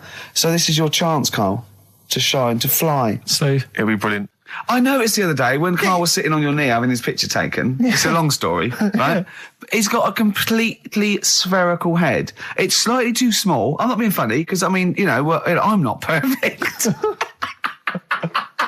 But he's got a completely spherical little head. He looks a little bit like a baby hamburger. You know Hamburger off McDonald's? Sure. He looks like a little baby hamburger. And it's sort of quite put upon. Suzanne thinks a lot like that thing in that Dulux advert. Do you know when the woman pulls the head off that? That little plasticine morph type and then they creature. make a new ad for it. And it's like a little head. Really? And that's your girlfriend saying it. I know. I'm getting excited now because we've had loads of calls and emails, not only backing me up, but going a little bit further. Apparently, Johnny Mango called in again. He's become our sort of official researcher on this show. There is evidence that Queen Victoria in Balmoral, with a young house guest, Winston Churchill, used to consume cocaine-filled lozenges. Mm-hmm. So there you go. Also, MDMA was a precursor of sort of ecstasy, a derivative, and that was big in the day, giving soldiers, a little pick-me-up. So it's not so mad, is it? It sort of Winston makes Churchill sense taking because cocaine, he was into his speeches and that, and they say that coke gives you sort of, the balls to stand up and say like... Not that that's a good thing. And no, it's not. No. Definitely not. No. Right? But... Apparently it makes you confident, doesn't it? So you can stand up and say, we're going to fight them on the beaches. Yeah. And all that. And sound like you mean it. It's exactly, yeah. When he was sort of like, a little bit pissed up with his cigar on, coked off his tits, he wanted to fight. He didn't care where it was. He'd fight on a beach. He didn't care. He didn't care if he got sand in his new trainers. Exactly. He was boozed up. Yeah. You want to fight. Yeah. That's why he was coming hard. He was very much, you got to think of him as the Liam Gallagher of his day. Yeah. Oh, dear. Bad. Are we allowed to talk about this? I mean, I don't mean in terms of referencing drugs, but are we allowed to... Is this like libelous to Winston Churchill? One, you can't libel the dead. Yeah, but two, it's a lot is that only in America? I'm asking, and we're not saying, Two, I think you'd probably going to do also a fair comment. Three, we say we were joking. Yeah. 4, it's a satire. Yeah. 5, we love him. 5, we're not condoning drugs in any way. 6, this is Dermot O'Leary's show. I didn't have a go at him anyway. I said he's all right. If there's any law against Rasputin, we might be in trouble. Law against Rasputin. You did willfully Rasputin. Yeah. All over you the airwaves. You did slag off Russia's greatest love machine. Yeah. You didn't shoot him till he was dead, did you? Oh, put some poison into his I'll tell you wine. this, if there's any other historical questions that people want answered, then we're the men. Because really, with the three of us, our knowledge of the fact that the Hindenburg was filled with helium, the kind of coke habits and various drug habits of Britain's most famous political leader, we've got the answers to all of it. Einstein. Go on. I found out in the week that he didn't talk till he was 6. See, it's all these people who are weird. Churchill couldn't read, could he, till he was about 8 or 9? Really? Yeah. So there you go. He got a D in history apparently, GCSE. Just one better. Do you know what a fable is? I've got a rough idea. Okay, it's a thing that uses sort of metaphor, analogy, just to explain sort of morals. I mean, they're very very old for a start, and it's all. I'll give you an example of one. A quick one. Oh, the one about the dog with 2 bones. He goes to a dog's got a bone. He sees a reflection in the lake, and he thinks, "Oh, that dog's got a nice bone. I'll have that." And as he goes to get that one in the reflection, he drops the one he's got, and that's one about I think I was told one when I was younger. Go on. I think it was one. This young lad, he's got a dog, right, and he's about 8 years old, and this dog, he's had it since he was about 4, and it's a bit tired now, and he chucks sticks for it, and it doesn't go for it, and he's saying to his mum, "Oh, I want a new dog because this one's useless. It doesn't do it doesn't have any fun with me." So they say, "Oh no, but Rover's a good little dog. You should look after it." And he's like, "Oh, I don't like it. I want a new one." So they buy him a new puppy, and it's running around, yapping about, and he's loving it, and he's playing around with it in the grass. And then one day he goes to the park and he's messing about and rolling about with it, and he falls into the lake, right? and the little puppy's like yapping at him, and he's going, help me, the little dog's yapping, and then the old dog comes and gets his collar, and it pulls him out of the lake, and he goes, oh God, why did I forget about you? You're the better dog. And he loved that one again rather than the puppy. I got a feeling that was Lassie. Well, yeah, that was an episode of Lassie. What's the moral? What's the moral there, Carl? What's that telling? What's that explaining through analogy? Sort of, don't forget the old. Look after old people. I remember there was one I heard once about a young boy who got trapped in a lake inside a cage. But he loved his trainers so much he wasn't going to get them wet. But even though he had to get out there, and even though he thought that was the important thing because it's material value, he actually drowned, and the trainers were no good to him then. Now listen, I'll give this one. This is an easy one. Now just think, right? Think just what it means. They're not that hidden. They're not that cryptic. Just think what this means, okay? Okay. When the Hares addressed a public meeting and claimed that all should have fair shares, the Lions answered, a good speech, hairy feet, but it lacks claws and teeth such as we have. How would you use that? No. What do you think that means? This is translated from the, I don't know, Greek or something, I don't know. It was Aesop. Where's he from? Greek. Yeah. So shall I do it in my own language? Okay. So what would happen if there's hares and they have a meeting in the jungle with like loads of lions and go, hey, hold on, wait a minute. I think we should all be equal and share everything. All right. And the lions go, well, yeah, it's easy for you to say. We've got claws and teeth. Yeah. What does that mean? It's saying like, of course the hares want that because it's better for them. The lions get nothing out of it because they're already king of the jungle. That's right. So it's negotiating from weakness. Anyone can negotiate from strength, but negotiating from weakness is it's be lovely. It's a lovely utopian look at the animal kingdom. But the way you said it is better than the way they worded it. Well, that's because Ricky's very much the modern Aesop. I mean, many people have thought that. That's why he's getting a lot of awards with the TV show. For him, that's a fake. So look, I'll take that home and read ones you like and tell me about the ones you like, ones that click. I don't care if you only come in with like one or two. Go, I'll tell you what, Rick, that's there's one thing that I've learned from that. Because sometimes you can know all these phrases and until something happens, you don't think, everyone's heard, to, I don't know, to err is human, to forgive divine. And then something, might happen, and you go, oh, that's what that means. That's amazing. So, Do you know any, Steve, offhand? What's that? A fable. Well, I would imagine that the most famous one I've always remembered is the lion with the thing in its hoof. Do you remember that? Paw. The lion, yeah, with the spike in its paw, and a smaller animal gets out for it, but it still attacks it anyway. Well, that's life, isn't it? Well, I read one the other day, actually, which was very interesting. It was one that the famous film director Orson Welles said. Oh, yeah. Which he said, apparently there was a bear going across a lake, wading through the lake, and a scorpion said, well, let me go on your back, will you? Come on, just let me go on your back, we'll go across, it'd be brilliant. He goes, well, no, you'll just sting me. You go, don't be stupid, if I sting you, you'll die, and we'll both drown. And he goes, oh, fair enough. Who was doing the stinging? The scorpion. Right, okay. Yeah. And the bear's wading through the water. Yeah. So the scorpion jumps on the back, and they wade through the water, and halfway across, the scorpion stings the bear. And the bear goes, well, we're both going to die now. He goes, yeah, it's my nature. I thought he was going to say, I can swim. Oh, you're the best. What's the one about...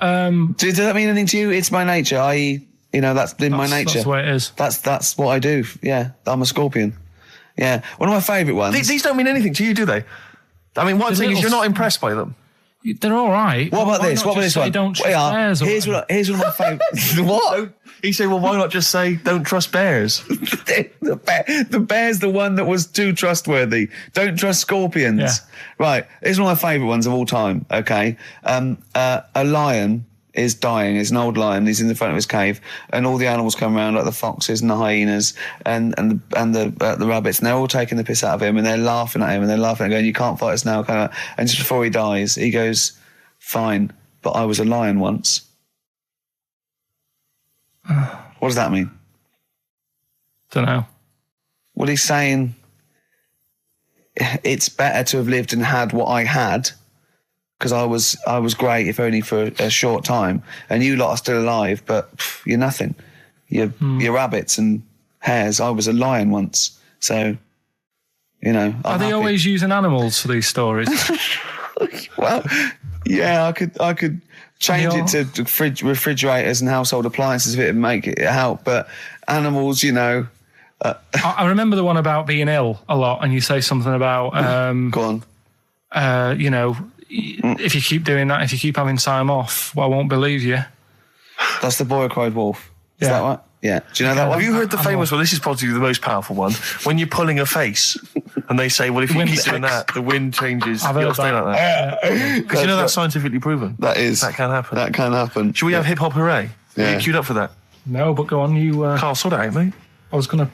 No, come on, this is what I asked you to play, mate. If you've not, you're getting too big for your boots now with your showbiz lifestyle. You're not paying attention, are you? You're not playing the record if we want you to play it. Heat magazine's favourite. Yeah. Okay, so, you dropped that. You've CD now. embarrassed That's yourself. clumsy. Oh. You're, with the big I names, can't you believe you're just not... fables are great. He's not impressed, is he, Rick? No, I am. I mean, once I take this book home tonight and that, have a read, I might change my mind on them next week.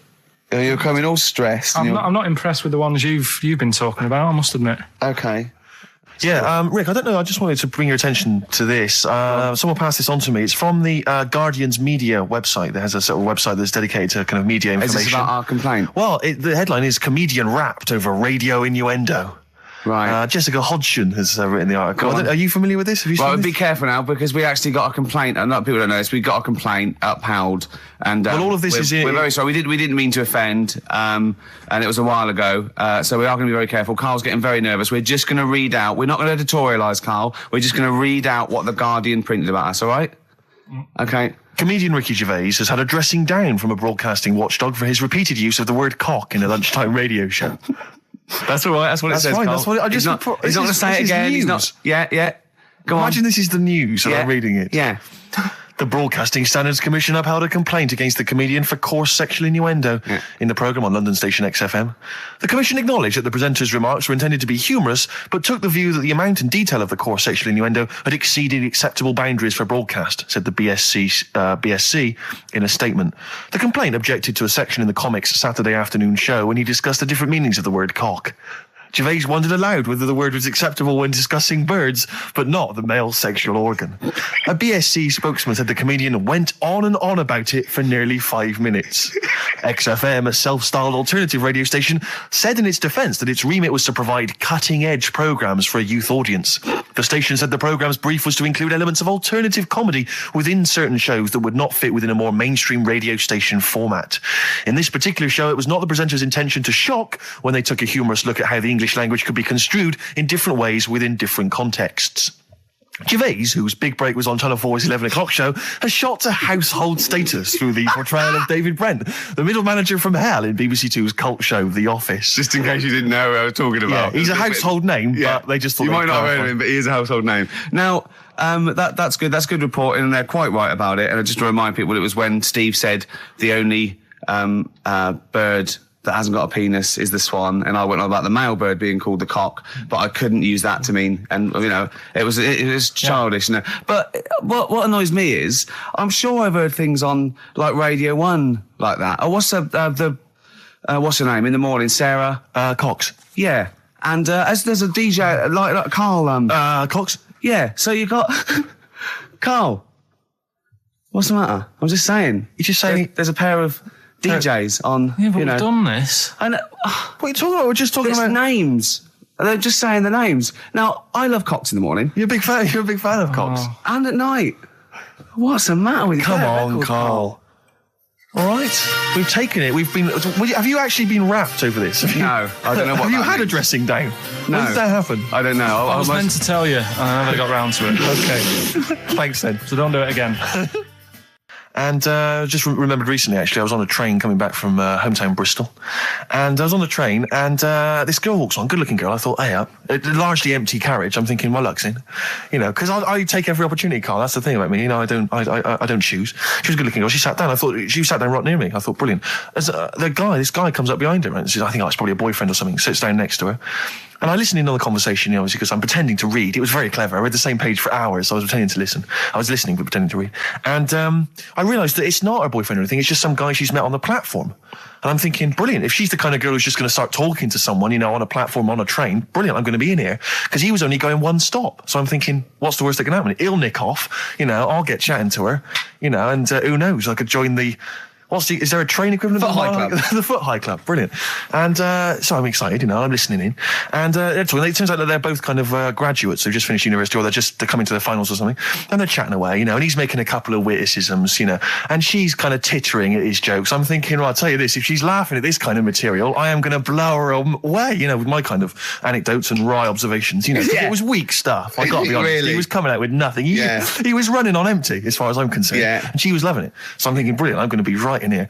And then they get moving on to higher brow things, and I think she was going to study kind of Marxism or something like that, or communism, something. And she was asking him, by way of conversation, she was asking him what he knew about Marxism, And he was fumbling for his vague knowledge of it that he had in his life. And I'm just sat there thinking, come on, love, in any given capitalist environment, the proletariat will revolt against their oppression by the bourgeoisie, and after a brief period of socialist rule, emerges a classist society governed by community cooperation. Well, if that sort of talk wouldn't get a woman hot, I don't know what you'd use then. If Marx and Engels is not going to get a woman sweaty down below, then nothing is. Then my name is You're not just Steve biding Hodgson. your time. Exactly. I'm just going to go in for the kill any minute. Yeah. So anyway, it comes to his stop. Right, he gets off. I'm thinking this is a piece of cake, and he gets off, and off he goes. He walks off, and I'm thinking brilliant. And I thought, I'll wait. I'll wait till the train's pulled away. I'm not going to leap in straight away. No. And he comes back along the carriage, and I'm thinking, hang on a minute. He goes, listen, do you mind if I give you my email address? Oh. Right, and if you want to get in touch, email me. I'm thinking, come on, you loser, get off now. Save your face,